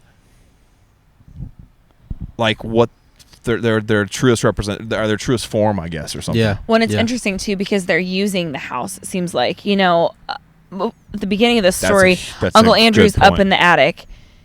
His mother and I assume Aunt Letty are probably in the room that the mom is in, and we meet Diggory in the garden, right? Like he's not even inside the house. In the house, and when they are, they're like up in the attic in the rafters and stuff in her little den. That's a huge point. Yeah, that's interesting. Yeah. And that the curtains were all drawn, before, or not drawn. The opposite of that. One just symbolic to, like you said, the new life that's come back into the house, and even maybe, the new way that Uncle Andrew is and what Diggory's experienced could influence that as well. So, yeah, it's beautiful. So as you brought up that moment where they're playing games and it's Letty who notices, hey, you're being the biggest baby of the three, right? Yeah. Beautiful. But I love how you connected that to youth, though. Like that there's yeah. It's like because she's not saying, "Oh, you're such a little whiny," It's like, no, you're such a child. Like you're transformed. Yeah. I love how this next line is. So we're about to get Uncle Diggory's father coming. A lot of things are happening quickly. Yeah. Uncle, or at least it seems in a paragraph. His father comes home. Is it his great uncle that? Great uncle. There you go. That passes away. Yep. Old Uncle Kirk that leaves them this beautiful mansion in the countryside, amidst the mountains and the rivers and the valleys. I'm imagining like Scotland, right? Yeah. Northern England. It's got to be in my mind. And that he's done in India, right? He can resign. He can retire from being in the military. So the line that I love, though, is when things go wrong, you'll find they usually go on getting worse for some time. But when things once start going right, they often go on getting better and better. I think about like the old like saying, when it rains it pours kind of the deal, right? Yeah. Like, right. You have spells of bad times, you have spells of good times. And the whole point there is that if you're in a spell of bad times, again, it goes back to that whole idea of hope, right? The golden tussling sea, like, don't lose sight of that, because it might be crappy, might be crappier, might be crappiest, but there will be another season of some semblance of like joy and happiness in life. So just hold on. And even just his wording in that, but when things once start going right. Yeah. Like, he's not saying they'll never come. I mean, sometimes things go right. Yeah. But when they do start going right. Yeah. Yeah. Beautiful. Get better and better. Oh, man. So the great big house in the country, which Diggory had heard of his whole life, would now be their home. The big house with the suits of armor, the stables, the kennels, the river, the park, the hot houses, the wineries, the woods, and the mountains behind it. I mean, it's like it's beautiful. You had longed for this before, like this their old home with the pony and room and the garden and all this stuff, and to be plucked out of London. I mean, Lewis is really telling us how he feels about London, isn't he? Through this whole thing, like, just I think he sees a lot of potential there, but maybe was not his favorite of places, and maybe a place where he went to and thought, man, people are not real happy here. And I like, honestly, I lived in a big city as a kid. Lived in Chicago till I was 6, right? Yeah. I mean, I was born in Ohio, but we moved before I was even 1 year old, I think, or maybe 1. So my first memories are of a big city, and I go back and I visit Chicago, and I love it. Go see the Donovans. It's like a home away from home, beautiful. But I could never live there. Like, there's something about, and some people feel this way about cities, though. It's crazy. Yeah. Right. I guess the whole point is finding what home is for you. Sure. And for Lewis, it seemed like it was the countryside, right? Like, it was this place away from the bustle and the wild craziness and the row houses and all this stuff. But for someone else, it might be that very place. I know people who love the city, who couldn't imagine living out in the middle of nowhere. But he's describing this home, right? And that's how I feel about my home. Mm-hmm. Yeah. Like, even though I'm hearing a bat right now, a remnant bat that I hope I can find and kill. Mm-hmm. I mean, that flies out. Oh, my word. Unharmed and never comes back. Right. Like, there are problems with this place. Yeah. But I can't imagine ever leaving it. Like, I'll do whatever I can to make sure that we live here forever. Like, this might sound weird and morbid. I think I've told people before, and they're like, psychopath. I want to die in this backyard. Yeah. Laying down on the grass, looking up in the stars. Yeah. And then being whisked away into a golden, tussling sea. Yeah. Like, that's what I want. I love this place that much. So I see that, and I'm thinking, like, I can relate to that. You know what I mean? Yeah. If you found your place, you found your dream home, or wherever, like dream city, place, I think that's a great description of it. So Diggory felt just as sure that they were all going to live happily ever after, but perhaps you would like to know just one or two things more. Yeah, please tell us, Uncle Jack. Yeah, Come on. know. So that's essentially, though, really the end That's the end of of the story. Yeah.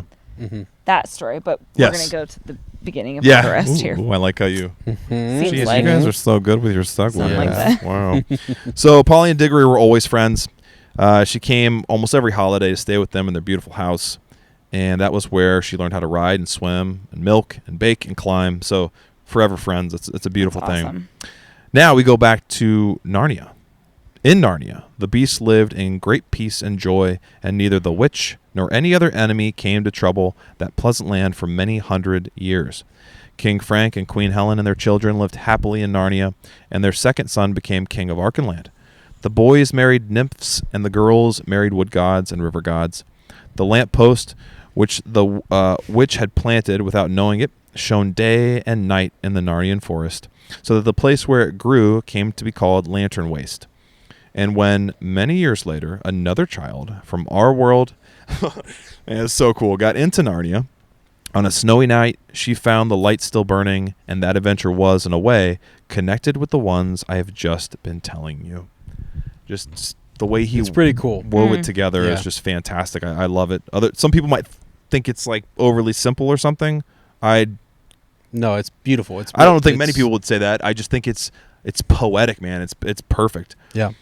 I'm just going to read the rest of this, if that's cool with you guys. Sure, I think just it's a worth little bit. reading. It was like this: the tree which sprang from the core of the apple that Diggory planted in the back garden lived and grew into a fine tree, growing in the soil of our world, far out of the sound of Aslan's voice and far away from the young air of Narnia. It did not bear apples that would revive a dying woman, as Diggory's mother had been revived, though it did bear apples more beautiful than any others in England, and they did bear. Then they were extremely good for you, though not fully magical. But inside itself, in the very sap of it, the tree, so to speak, never forgot that other tree in Narnia to which it belonged. So there you go, Sarah. Maybe that's the link too. Maybe it didn't need the rings. Maybe the rings enabled you to transport, but the tree never forgetting the other tree was the link back to just Narnia, as opposed to the wood between the worlds. Maybe that's it. Yeah, sure. Oh, that's true. Sometimes it would move mysteriously when there was no wind blowing. One more thing about the apples, okay? I imagine like you get an apple from that tree, you're winning the apple pie contest. Oh, yeah. 100%. Oh, for sure. Yeah. Like you'd come here. You're Best Joel apple Smith. pie. You're Joel Yeah. Smith. Did you know that my dad won a contest once? Apple No. pie contest. Really? It's He a got good the pie. recipe from like a Dem fine pie. what is it? Magazine or something? No, it was from the place you went to pick pumpkins in Chicago, or in when you went bird watching. Yeah, Wisconsin. Yeah, and he got the recipe, and This was like 25 years ago or Anyways. something. Yeah. you're totally winning that contest. Yeah, for you sure. pick those Right. apples. You could just crush them up and make applesauce. Well, this is the finest apple I've ever tasted. So it would mysteriously move when there was no wind blowing. I think that when this happened, there were high winds in Narnia, and the English tree quivered because at that moment, the Narnia tree was rocking and swaying in a strong southwestern gale, which is also interesting because the times are different. And it's almost like these two trees, there is no difference. You know, Right. I don't know how that's crazy. However, that might be, it was proved later that there was still magic in its wood. For when Diggory was quite middle-aged, and he was a famous learned man, a professor and a great traveler by that time, and the Ketterleys' old house belonged to him, there was a great storm all over the south of England, which blew the tree down. He couldn't bear to have it simply chopped up for firewood, so he had part of the timber made into a wardrobe, which he put in his big house in the country. And though he himself did not discover the magic properties of that wardrobe, someone else did. That was the beginning of all the other comings and goings between Narnia and our world, which you can now read about, or now read of in other books. And so that's where the radio play ends, man. So this next paragraph to me is brand new, and I think like very interesting and fitting that C.S. Lewis put this here. When Diggory and his people went to live in the big country house, they took Uncle Andrew to live with them. For Diggory's father said, "We must try to keep the old fellow out of mischief, and it isn't fair that poor Letty should have him always on her hands." Uncle Andrew never tried any magic again as long as he lived. He had learned his lesson, and in his old age he became a nicer and less selfish old man than he had ever been before. But he always liked to get visitors alone in the billiard room and tell them stories about a mysterious lady, a foreign royalty with whom he had driven about London. A devilish temper she had, he would say. But she was a dem fine woman, sir. A dem fine woman. I love the full circle, too, that like when we first meet Uncle Andrew, he tells a tale of an old crazy lady. Oh yeah. Right? Yeah. Who gave him this magic box. It's right? his claim. She It's his, died, his unfortunately. talking Right. point. Yeah. Right. So he literally has spent most of his days talking about these magical, wild women. When I was just thinking, Yeah. if had I been on this adventure, my stories would be hopefully of Aslan, but he has no. Yeah. He couldn't understand him. Right. He didn't even know necessarily all the comings and goings of what happened. Maybe Right. Diggory and Polly never told him. I'm sure they probably wouldn't have, right? because he was stuck in this cage, then he was asleep. He missed Yeah. most of it except for Jadis. Yeah, and so this perspective, the perspective of his journey is so different So different. from theirs. and that's the that's what story he's- he would tell. Yeah, he's fixated on that part of it. Well, what do you guys think? I mean, we're done with Magician's Nephew. It's awesome. Or Nephew. It makes me very excited Yeah. You know. to jump into that wardrobe and just because I remember part of the story, but like, you know, the intricacies of Jadis and who she is and what that means. Yeah. Her backstory, I think, will help me to read and see the next story in a different way. Yeah, definitely. I think Yeah. it definitely informs our next story. Yeah. I mean, like Right. it'll be in a way that the people who read it as it was being released didn't have the same kind Right. of, you know what I mean? Yeah, Like yeah. they didn't have it wasn't written. The first book written was Lion, Witch, and the Wardrobe, and so they read it in a way that it was, I'm going to go back and read this prequel idea. Yeah. Right. Well, and I've read that one before, right? That's the only Yeah, one I've right, read. And right. so now I think it will be interesting to go back and Yeah. to have this background on her that, Yeah. and Narnia for that matter, Yeah, you know, sure. and who Aslan is. And The creation of the world, where the lamppost came from, the significance. Yeah. We were talking about as, okay, the fate of that tree in Narnia. Yeah. Right, because when we go to Narnia next, we know this from, you know, we've all seen the movie, or not all of us, but I most don't of quite us. remember the movie. Okay, well, but Narnia is taken over by the White Witch. Okay, I do know Always winter, never Christmas. Kind of forgot about that. That's So- right. oh, sorry, no, sorry. no, I do. Teaser kinda- trailer. So we were asking, we were Yeah. like, Sarah, what's the question? no, What happened to that tree? well, Oh yeah. Yeah. did, yeah. okay. When the Did we ever find out? when the winds blew in London, did that affect the tree in Narnia? The Or was storm. what's going on in Narnia, did that affect the tree and knock it down? Did the storm in England knock it down in Narnia? Is that what you're saying? Right, yeah. What in the And or Mind blown. and or Wait a second. did something happen in Narnia that caused the storm in London to knock the tree down? Like, did the witch come back? Like, did something? No, I that is amazing. I did not even think about that. So it's very subtle that the wind is blowing in Narnia. It affects the tree there. Why wouldn't it affect? Why wouldn't it affect the opposite way? So They're either that or, linked, their fates would be the same. Do Right. we? Either way. I don't remember this. You know, Wow. in The Lion, the Witch, and the Wardrobe. Do we see that tree again? I would Do say we- probably not, because he wrote this after. This wouldn't have been in his mind when he wrote Lion, the Well, Witch, and and what the I'm saying, Wardrobe. so it's not there. Is that why now the queen? Like, what did she Yeah. do? What? Right, that tree's gone, then she can take over Narnia. And Aslan had to know that was because that's the reason he said protect this tree. And see, there may be more. I'm guessing there might be. I've not read all the series. There might be something way later on where they talk. Because what I always wondered when I first watched the movies, and he talks about being there when the ancient magic was like, he's Written, yeah. Don't mess Don't with sign him. it to I me, mean, which no. I mean that I was. When that happens, I'm sitting there going, "Wow, This is oh my deep, man. god!" Right. Yeah. And I always wondered what happened. You know, what happened to that, or what was that like? So this book gives me a better taste of that and Yeah. understanding who Aslan is, and I think there's even more before. Oh, it goes before. Right? It's I agree. well before. They knew each other. Yeah, they knew there's each other. something else before the creation of Narnia. Yes. He knew about Charn. Yes. Yeah, I mean, yes. this is deep, guys. It makes me go. I think it's probably safe to say that as Aslan also goes by many names, so does Jadis. Yeah, so yeah. Right. And different forms. And Right. I mean, we see it even in this story, right? Her form almost kind of changes from the time we meet her in Charn to when we see her in London, and then even further into Narnia. Yeah. She changes herself just within herself. Interesting. Right. What'd you think, man, in conclusion? Well, so I just wanted to say, like, first of all, I love Sarah making that point, because I was thinking about the tree myself, going, Unreal. I bet you something happened somewhere, but then we Unreal. actually already saw it happen. Were you saving that for this whole time, or did it No, just come to you this moment? I had the thought Jeez, that I criminy. didn't, but I'm glad. So I'm glad perfect. we talked about it. Yeah. That's Can't absolutely imagine gorgeous. it being any other way. So we don't know exactly what the storm, whatever. It works. I love it. It's in my mind. I love it. I want to say, you kind of talked about, like, I know there's always the debate, like, do you start with Lion, the Witch, and the Wardrobe, or do you start with Magician's publication order, or Right. chronology. I'm very glad we started this way, I am too. because I learned so much. Yeah. And this book has legitimately added value to my life. Yeah.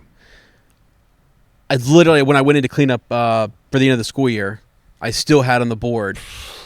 I still had it there, right? I'd have been a better man. Right. That's it. That's all you have to be.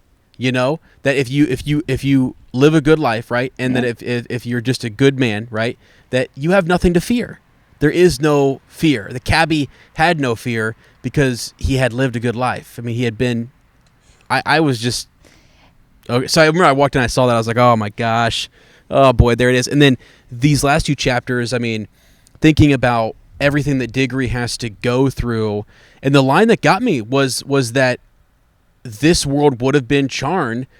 You needed to send someone on that quest. The way that something is acquired is important. Yeah. Very important. Yeah. Almost, you could argue as important as completing the quest itself. Yeah. I mean, just the way just in to which get it's the done. apple didn't mean anything. It was all about how Right. you, the spirit, How how you you got did it it. and everything. And that's that in and of itself is like the true magic. That's like where it's at. Because don't you think, like, in times now, I guess maybe every modern time that you're in, that's sort of forgotten, right? It's like the value isn't placed on the quest so much as it is what's accomplished. And Yeah, it's like, yeah. well, What I did you mean, do? however you got there, Right. good for you, man. Right. But no, it's like there's a right way to do things, Yeah.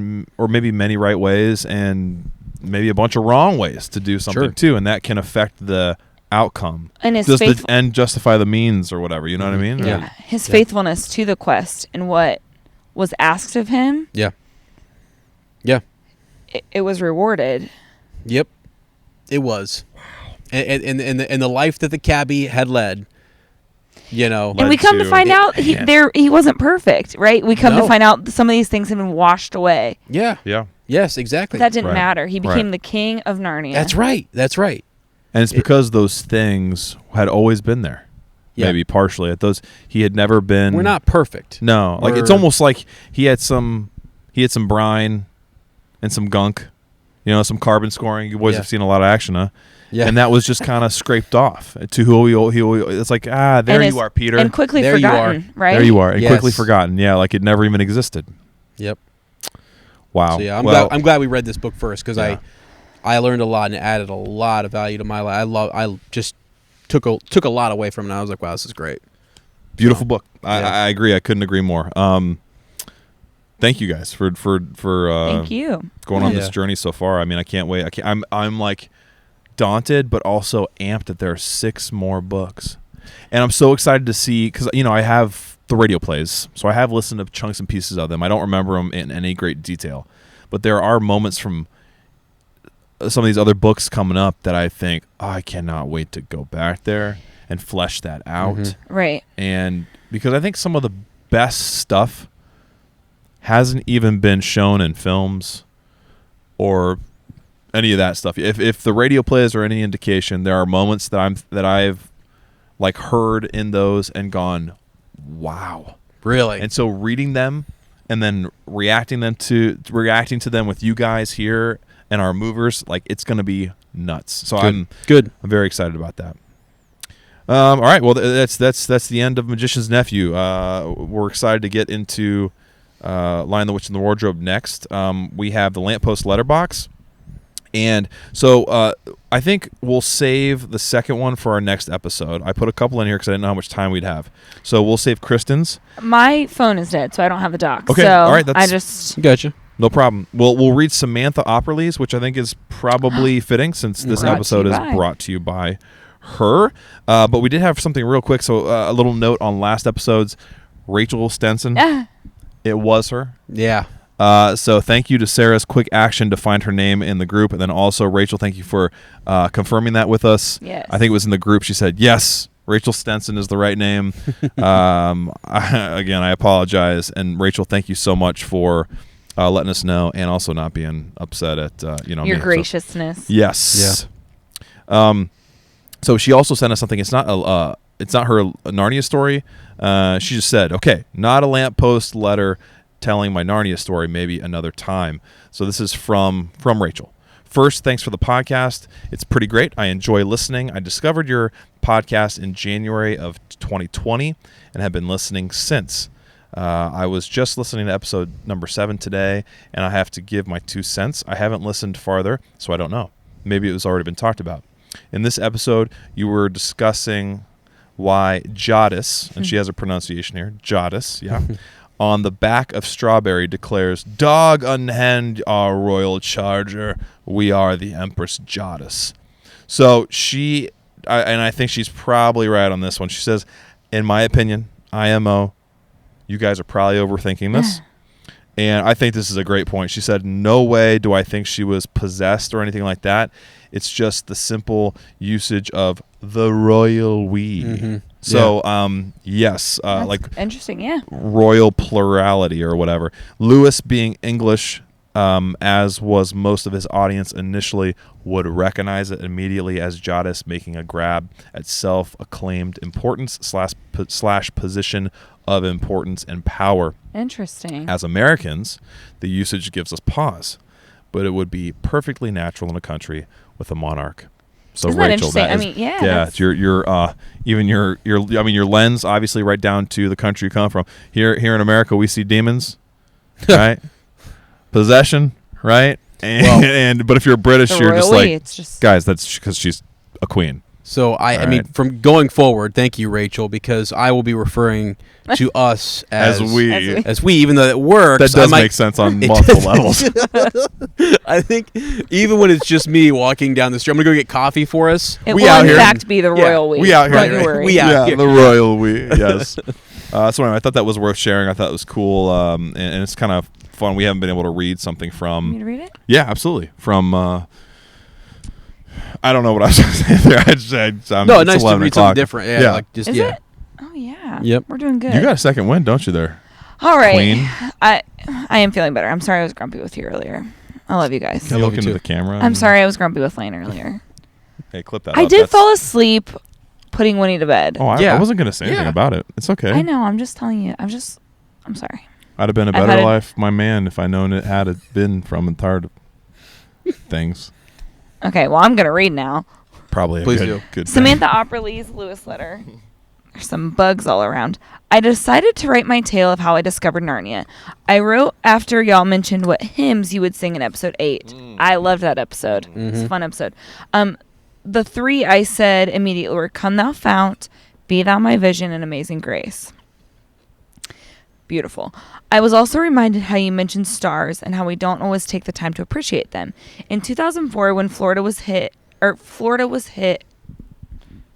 with back-to-back hurricanes, I remember seeing how vivid and clear I could see the stars when no one had power.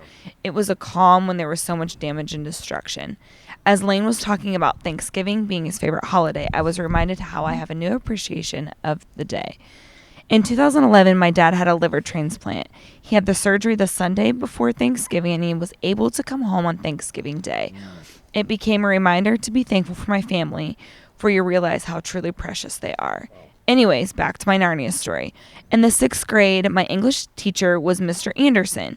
He had us read The Lion, the Witch, and the Wardrobe. He was a teacher that always had quotes on the board that were inspiration and encouraging. He told us that there were 6 more books in the series if we enjoyed reading the book. Looking back, I realized that Narnia became a special place in my heart as a middle schooler. My dad the year before had cancer, and I became immersed in fantasy and magic. However, the world of Narnia became pushed to the back of my mind as the world of Harry Potter and the Lord of the Rings came to the forefront. Almost 10 years after I first read Narnia, I took a Lord of the Rings, Harry Potter, Golden Compass, and Narnia religion class in college. It brought me back to the world of Narnia and why I love it. That sounds like a really interesting college course. Now, 10 years after taking that class, I found this podcast through an unexpected podcast. Thank you for letting me join you in rediscovering the world of Narnia.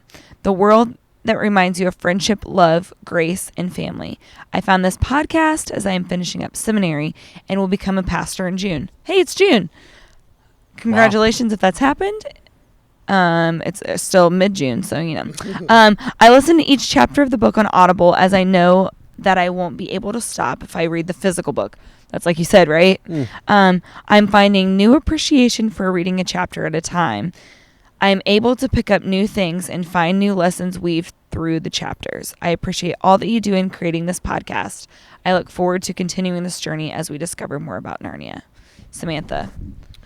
Thank you, Samantha. That's thank beautiful. you. Yeah. It reminds me to what you said about reading chapter by chapter, that Ez and I, we started this and we were both like, okay, no clue what's going to happen, making ourselves vulnerable. And I remember I was anxious. I was so anxious to be like, I'm going to jump into this and not have a clue.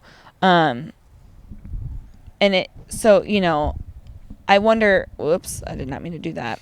I don't know how to, I just think that, there's something like going a slower pace of things and taking it a chapter at a time that's been really cool. That's a nice feature in Audible that you can just pause that. It's kind of like processing time too, right? Right. I mean, it's like binge watching a show versus it being released on a weekly basis. You're able to kind of stop and think. I've loved it too, and that's why, with the exception of this episode, we've been able to do one chapter an episode, which makes for, especially with the other thing that it gives me. She said so many things that make me feel so good. It's a beautiful story hearing about the connection to her teacher. The connection to her dad, her thankfulness. Even just like, this is weird. I did not plan that. I hadn't read ahead to the fact that she's, done, like, she's officially a pastor now in June. Yeah. Congratulations. Yeah. That's awesome. And just, thinking about how Narnia, I think a lot of times in the fantasy world is overlooked. Yeah. I think it's seen as childish, more simple, or simple, and that those are used in a negative connotation, which is wrong. It is. It's wrong. Yeah. And I think that that's something that I feel like I'm rediscovering. I know that you are saying you've discovered. Sarah, we've had conversations about it too, that it's just something that it's refreshing in a way that, I'm going to be honest, man, in a way that Tolkien is not. Yeah. In a way that other books, I don't read tons, honestly, but other books I read are not. It's a different feel. Not to say that those other series can't bring joy, but this deserves just as much praise in my mind, or not praise, but like just as much attention and credit as those other series. It's beautiful. Right, and she says she's able to pick up new things and find new lessons. And I think, I wonder, Samantha, I'm not sure exactly how many times you've read through them, but I think, once we finish this, or even like now that we're done, as like, I can go back and sit on that Audible and I can let it play through, and I can hear it maybe in a more fluid way. Right. And I wonder what lessons will jump out to me. Yeah. Because that's honestly not a bad idea, really. Right. Because I like, And when we start this? Year and a half ago. Okay. So, I mean, it's taken this long. But like you said, the processing time has been meaningful. And, sometimes we won't record for a couple months. Right. And I'll have read the chapter and I'm like, oh, hey, I need to read that or listen to it again. Yeah. And I think this has kind of unexpectedly been like a spiritual journey, if I can say that, for myself. I love it. For all of us. And it's just like, that is not something that we anticipated when we started this. It was like, hey, we're having a lot of fun in Tolkien. How can we also podcast with Sarah? We all love Narnia. It's, the general or the natural connection there of Tolkien and Lewis having been best friends. Them. Yeah. Yeah, like, let's just jump into it. But unexpectedly what's happened is, like, I think this spiritual journey for all of us, and that takes time. Like we saw Diggory's mother healing. It wasn't instant. It's not just like, in a different way, it's not like, hey, week by week, let's just crank this out.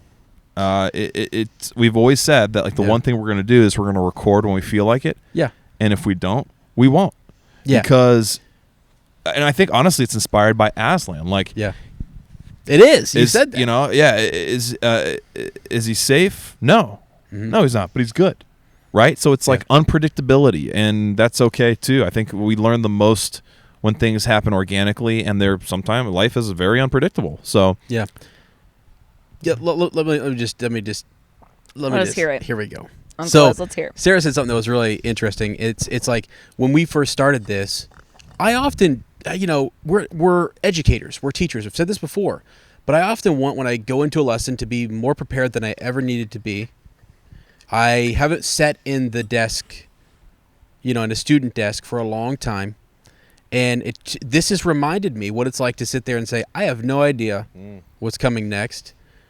All of my students who come in every year at 9th grade, 10th, and then I teach 12th grade, like they come in, they sit down, they get the book.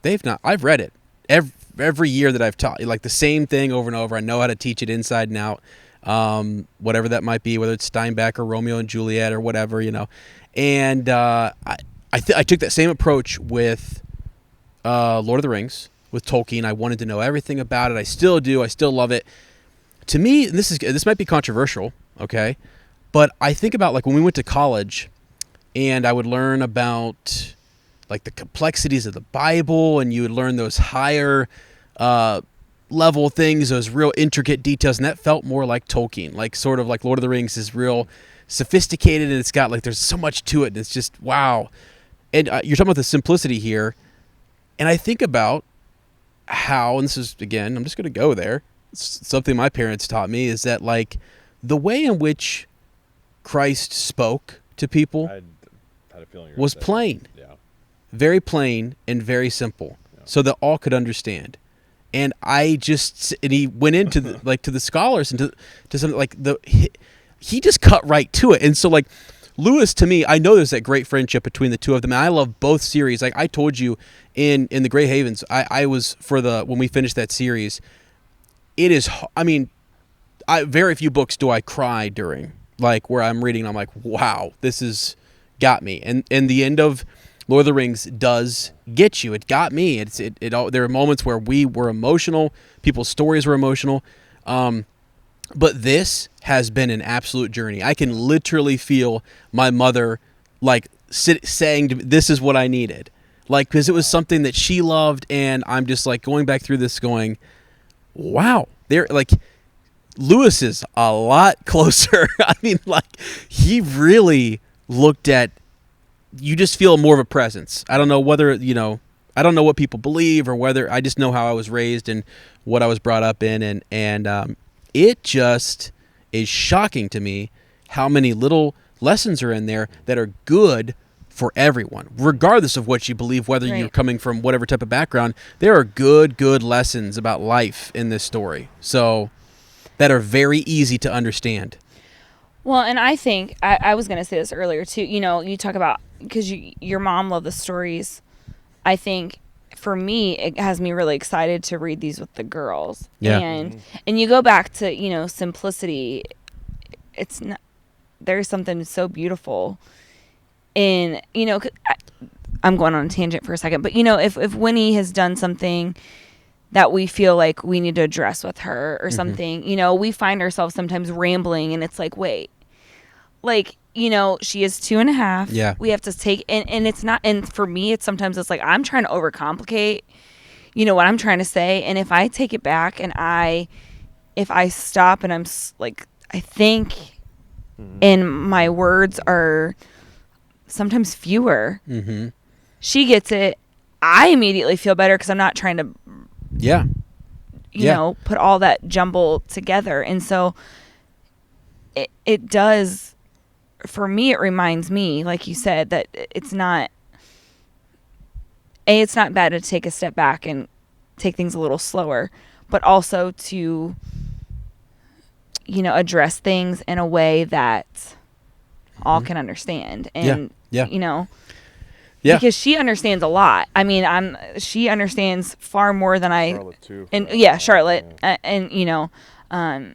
it's just, there is something. So I'm really excited to be able to read these with them, because there are things that I know they'll understand, a lot sooner than I probably ever thought they would. And, so that has me really excited as well. I don't know. Yeah. I could keep sitting here for hours. I love this. This is a good.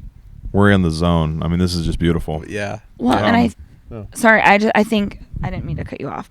I think for me too, it kind of hurt. A year and a half ago, we're in the thick of. We just had Charlotte, right, and wow, things felt overwhelming, and I remember how anxious I was to start doing this, and how you know, You're a natural kid. well, no, but it's not about podcasting. It's for me, it's we're here together.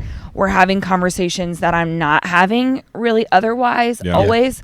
And so it's getting, you know, you'll say something, or Lane, you'll say something that I, you know, had never thought of, and all because, you know, one line in a story. And that's the power of literature, though, right? Yeah. It's in a book club that you can sit and it might not have been what Lewis was meaning, you know, every time, but that's the cool. That's the power of it, right? And it's just the power and the freedom of what we've been, you know, you take it back to text to self connections and how we've been raised and what we thought. And so it's been really cool for me to experience, because I know that you guys have been doing this for a while, but so thanks. No, Anyways. but it's a different thing. It's entirely entirely different because there's humble. I don't know. I mean, I love what we do. I've told you this, but like every time we three have sat down together and like podcasted and talked about this, but even honestly, turn the mics off.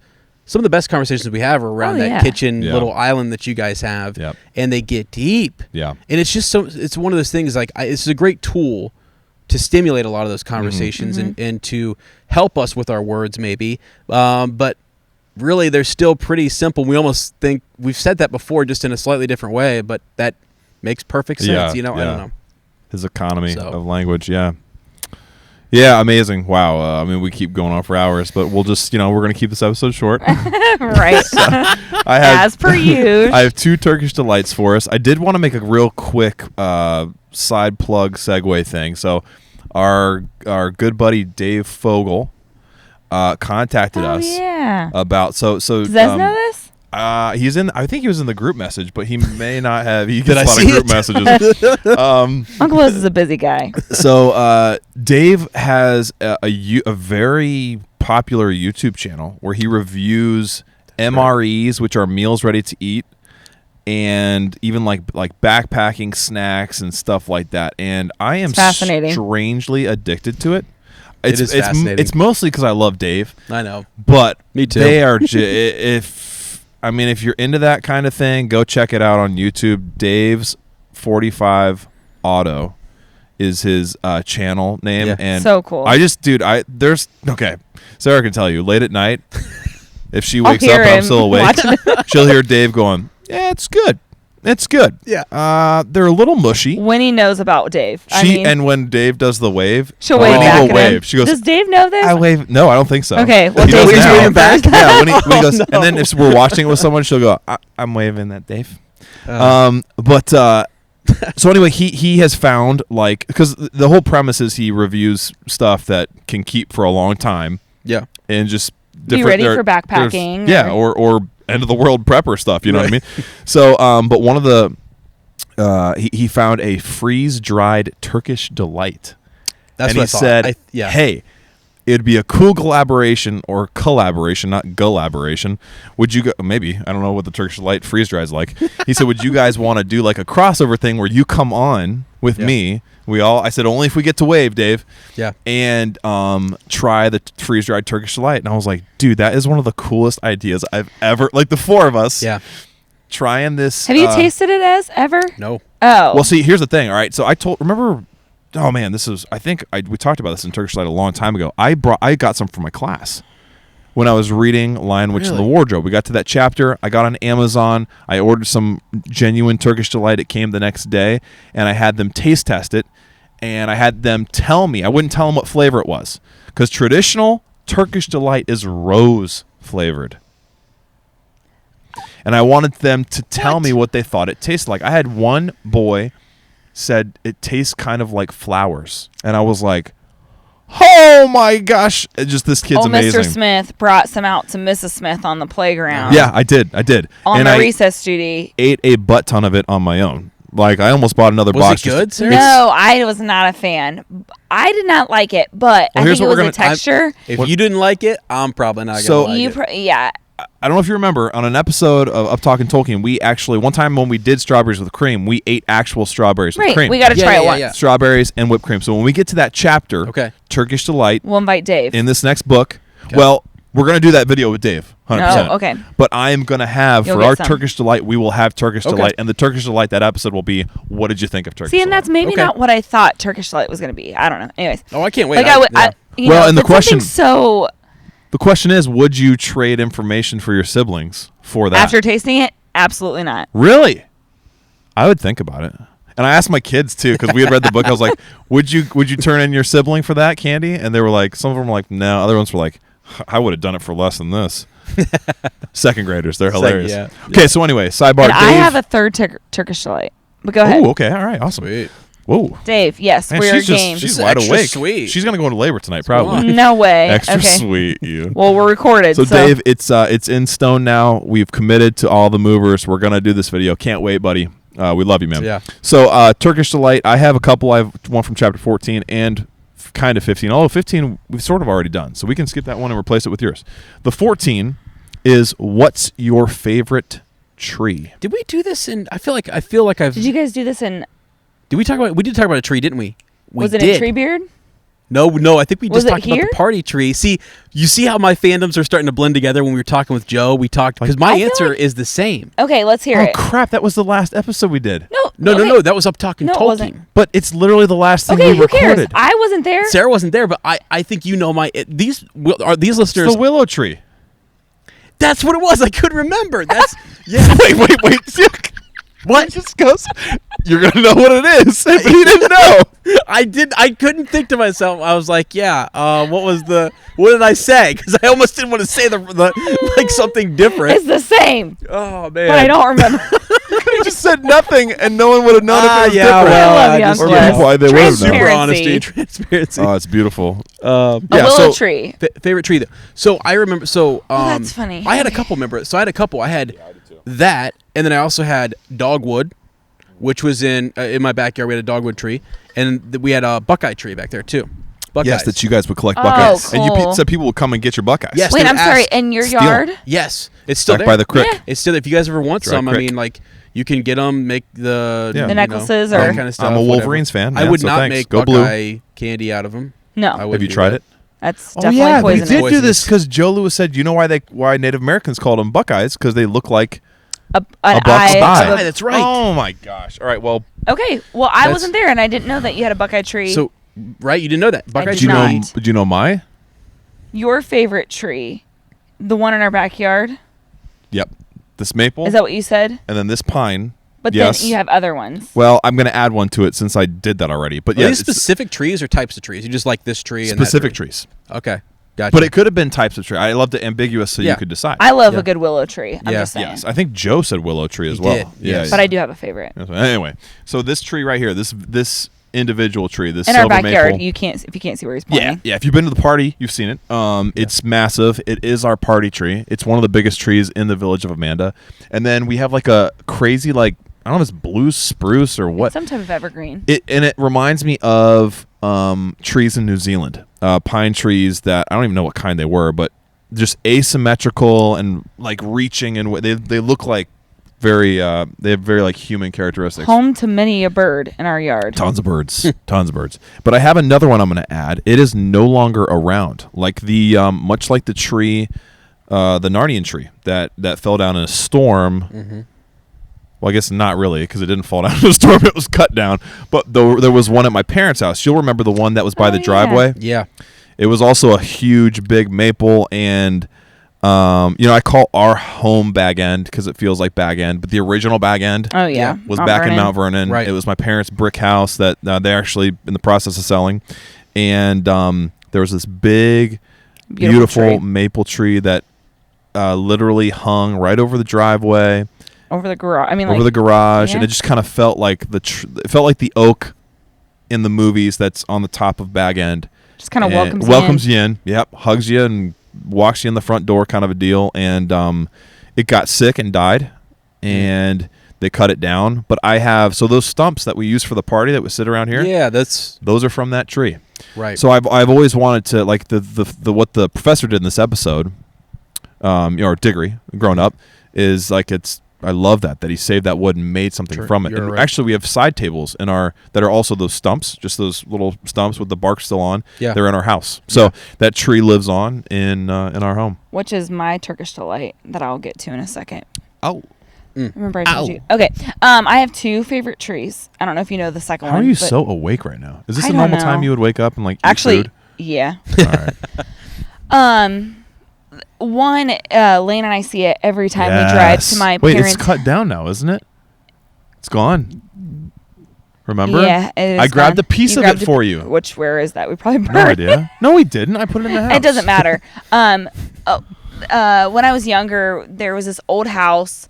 Big Bad Wolf. Yeah, my dad used to say, joke that the big bad wolf. It was back a lane. It was very dilapidated. Anyways, a tree stood outside of it, along the road. So driving on the road, and we traveled that way often. But it's how Lane and I take the girls back to my parents' house. Big black walnut. It's if I'm not beautiful. mistaken. Very distinct. Distinguished. Does distinguished work there? Distinguishable. Anyways, It stood out. It did. And it was not ever healthy really in my lifetime. So it was always looked like these hands and Yeah. kind of it was a magical looking tree. So that's one. But yeah, you're right. I forgot it was down. And the second is when my Aunt Jeannie, who Charlotte Jean is named after, she was really sick when I was young. She passed away when I was 8.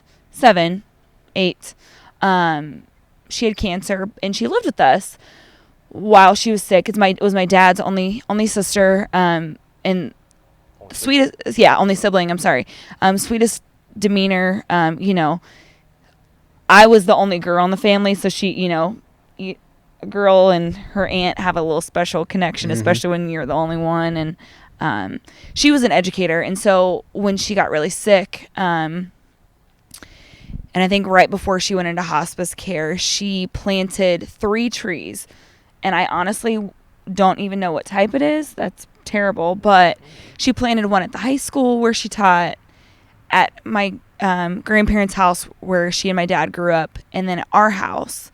And it's actually the tree that Lane and I centered our wedding ceremony around at my parents' house. I remember maybe 5-6 years after she passed, it got pretty sick because the wind had blown part of it over. They were able to save the part that was left, and now it's really healthy and beautiful. So It was where we entered. Yeah. It was like the beginning of the aisle. Wow. Where the tree was, and so it was At kind my of like parents' the way house, that she yeah. was there. So if anything ever happens to that tree and it blows down, we should make something out of it. which is my Turkish delight. Podium, because she had that podium in her classroom, and you could put it in your classroom. Well, and that's I'll do that for you. yeah. So I was just gonna ask if your favorite tree, or if Oh, you can make tree, anything out of it. you could make anything out of it. To Wow. a wardrobe is cool. No We limits. have one. No No limits. limits. All right. Use as much of it as you need. What would you Wow. make? Man, that's interesting. I don't know. I got mine. What's that? I got mine. Go for it. Yeah. I would make a door, A door. front door, Front door. Wow. I like that. front door. Something like that gets that. used a lot. Maybe I'd make a back door. Yeah, no, because we have I would hate to make a replica of our front door and replace it. It's stupid. I'd make our back door is just metal. Mm-hmm. I would make a wood, or have a wooden door made for the back. You use it all the time. Yeah. See it every day. Get to touch it. Protects you. Yeah, door. Yeah. I have 2 options. What? I have 2 things that I would make. Oh yeah, go ahead. Unless you are you. No, go ahead. Go ahead. I would either make like a giant dining room table that was like That's a good one. anyone, come gather, let's have this fellowship, let's Yep. be together. Or Live, laugh, love. I would make little chests that the girls could put stuff in, for each of my wow. kids. You're just winning tonight. No, aren't I'm you? just I mean, like Well, always. I'm just saying. We're literally thinking the exact same thing. Like we think Yeah. about the same foods, because I literally Yeah. was thinking I love the door, and then I was just like, no, what does my dad love? He loves these chests. Like when you come in to to like in your back door or whatever, and you got your place where you put your shoes in. Oh, yeah. Yeah. That kind of Like a multi-purpose. yeah, Cedar chest almost. Yeah, you can sit on top of it or Mhm. whatever. Yeah, so he loves it. I was thinking like that would be probably really cool to Like that. yeah, that'd be neat. But I love the idea of a kitchen table, like something that you sit around and you're always like that's pretty awesome. Yeah, those are all really good. Literally mine was going to be the chest, but I I got another one. Yeah. Toilet seat. Toilet seat. Nothing better than a wood toilet A seat. wooden toilet seat? You ever had one of those? Yeah, you know why? Sugar Street had one. When we lived at Sugar Street, there was a wooden toilet seat. I didn't really have one, but it was the outhouses at church. They all had them. Okay. I Crazy. just say, I'm going to tell you, they stay warmer longer. They're nice texture They absorb a on lot. the cheeks. Oh, they would be harder to clean. Oh, You know, Gross. I think it'd be Oh, cool. dadgummit. I think it'd be cool too. Like, yeah, I'm looking I at the redact it. I'm looking at the garden, like some type of garden, Oh, yeah. like a box or they I just like. deteriorate, though. Well, over I time. mean, okay, From dust to dust. Okay. isn't all wood From gonna dusk eventually? till dawn, you know what I'm saying? Anyways, okay, Wait, is that the... No, it's not. that was mine. That was my Turkish delight. How can our friends join Aslan's army? Well, again, one of the cool things, so we are now filming, which is pretty awesome. So if you go to YouTube and type in An Unexpected Podcast, which is our Tolkien podcast where we're covering the Lord of the Rings and all things Tolkien, and since there is such a, it just made sense for us to kind of make a playlist over there called Further Up, where we're posting all of those videos. And here's Two currently up now. This will be the third. Yeah, this will be the third one. Yeah, this will be the third one. And so hopefully when we get into the next book, we'll be able to record more of these, and that should be pretty neat. And we're making some upgrades, which I'm excited to talk about later. Yeah, buddy. Real fun upgrades just all around here. You God, I too. appreciate you two just allowing me just to, It honestly doesn't it make sense? I'm just so happy about what we discussed earlier. That's all I'm going to say. Wait, Keeping you're these not- folks guessing. You're not on board? Oh, I am. I'm trying to keep We're- it secret. See- You keep can it secret. give me your response. Yes, it's great. Isn't it It's cool? great. Yes, It's great. okay. Yes. So anyways, you can follow us there on YouTube. And honestly, I was talking to your mom, Lane, just earlier today about she said that I should make a little extra plug. She said, do people know that you guys do exclusive stuff on YouTube? And I said, well, we do for the Lord of the Rings podcast. Wait, And my mom knows that? she was asking me about it today. She was But asking she me, knows that we do that? Yes. That's Yes. hilarious, dude. Isn't that awesome? I know you don't even know. God bless Denise Oh, I Smith. love. She doesn't I talk love to me your about mom. this. That's great. She's so kind. We had a good time talking out here in the backyard where the kids are playing and stuff. So, so we do some exclusive stuff there. I think maybe even if the show comes out, yeah. we may do exclusive Yes. stuff there as well too. Watch parties and things. So it does help the podcast if you subscribe. So if you wouldn't mind, subscribe over there. It really does help us out, and we're gonna be posting a lot more content over there. And then also leaving a review on iTunes helps too. You know, if you enjoyed this, awesome. The best thing you can do though is send in those letters. How did Yeah, you get it is into? awesome. Yeah, how did you get into Narnia? What's your story? Those are a lot of fun, and we always need more of those to read at the end of the podcast. So 100%. Yeah. And I'm even thinking, this is just on the spot, right? Like for Lord of the Rings, we've done book to film comparisons when we complete a book and put them in the podcast thing. Right. Maybe that's something here we could just do and throw just on YouTube. Yeah, sure. We could film an episode where, after this next, until show stuff comes out, when we're done with Lion, Witch, and the Wardrobe, watch the movie, and we could have a reaction video that we post on, not a reaction, but like a discussion about film to book. I would love to also to watch that old TV show, the British film to film, man. I'm telling you, I We think could that would compare be the really, films. Yes. That's really neat. true. Yeah. That would be cool. So I'm down. And then we could even talk about. I mean, at this, if in this little break we have, if you're able to listen to the radio play, Yeah, and Oh, we're yeah, able, how we could that's talk different. about the. I'd love to talk about. Because I have it. Yeah, so I oh could, my gosh, it's yeah. so good. So that'd be good. neat. Very Okay. cool. Good stuff coming up. Yep. All right. Well, I guess that's the end of this story and the beginning of the next and all the rest of them. What do you think? Wow. Yeah. You guys Did with you me? do this Oh, sometimes? oh my gosh. Okay, so next time we'll begin a new adventure, and we'll have a third baby here. Just about a new saying. adventure. Wow. And we'll get into the first of all the other stories, starting with chapter 1 of The Lion, the Witch, and the Wardrobe. As always, we will continue to follow Aslan. He's not safe, but he's good indeed. We'll see you next time, and remember, Aslan Moves.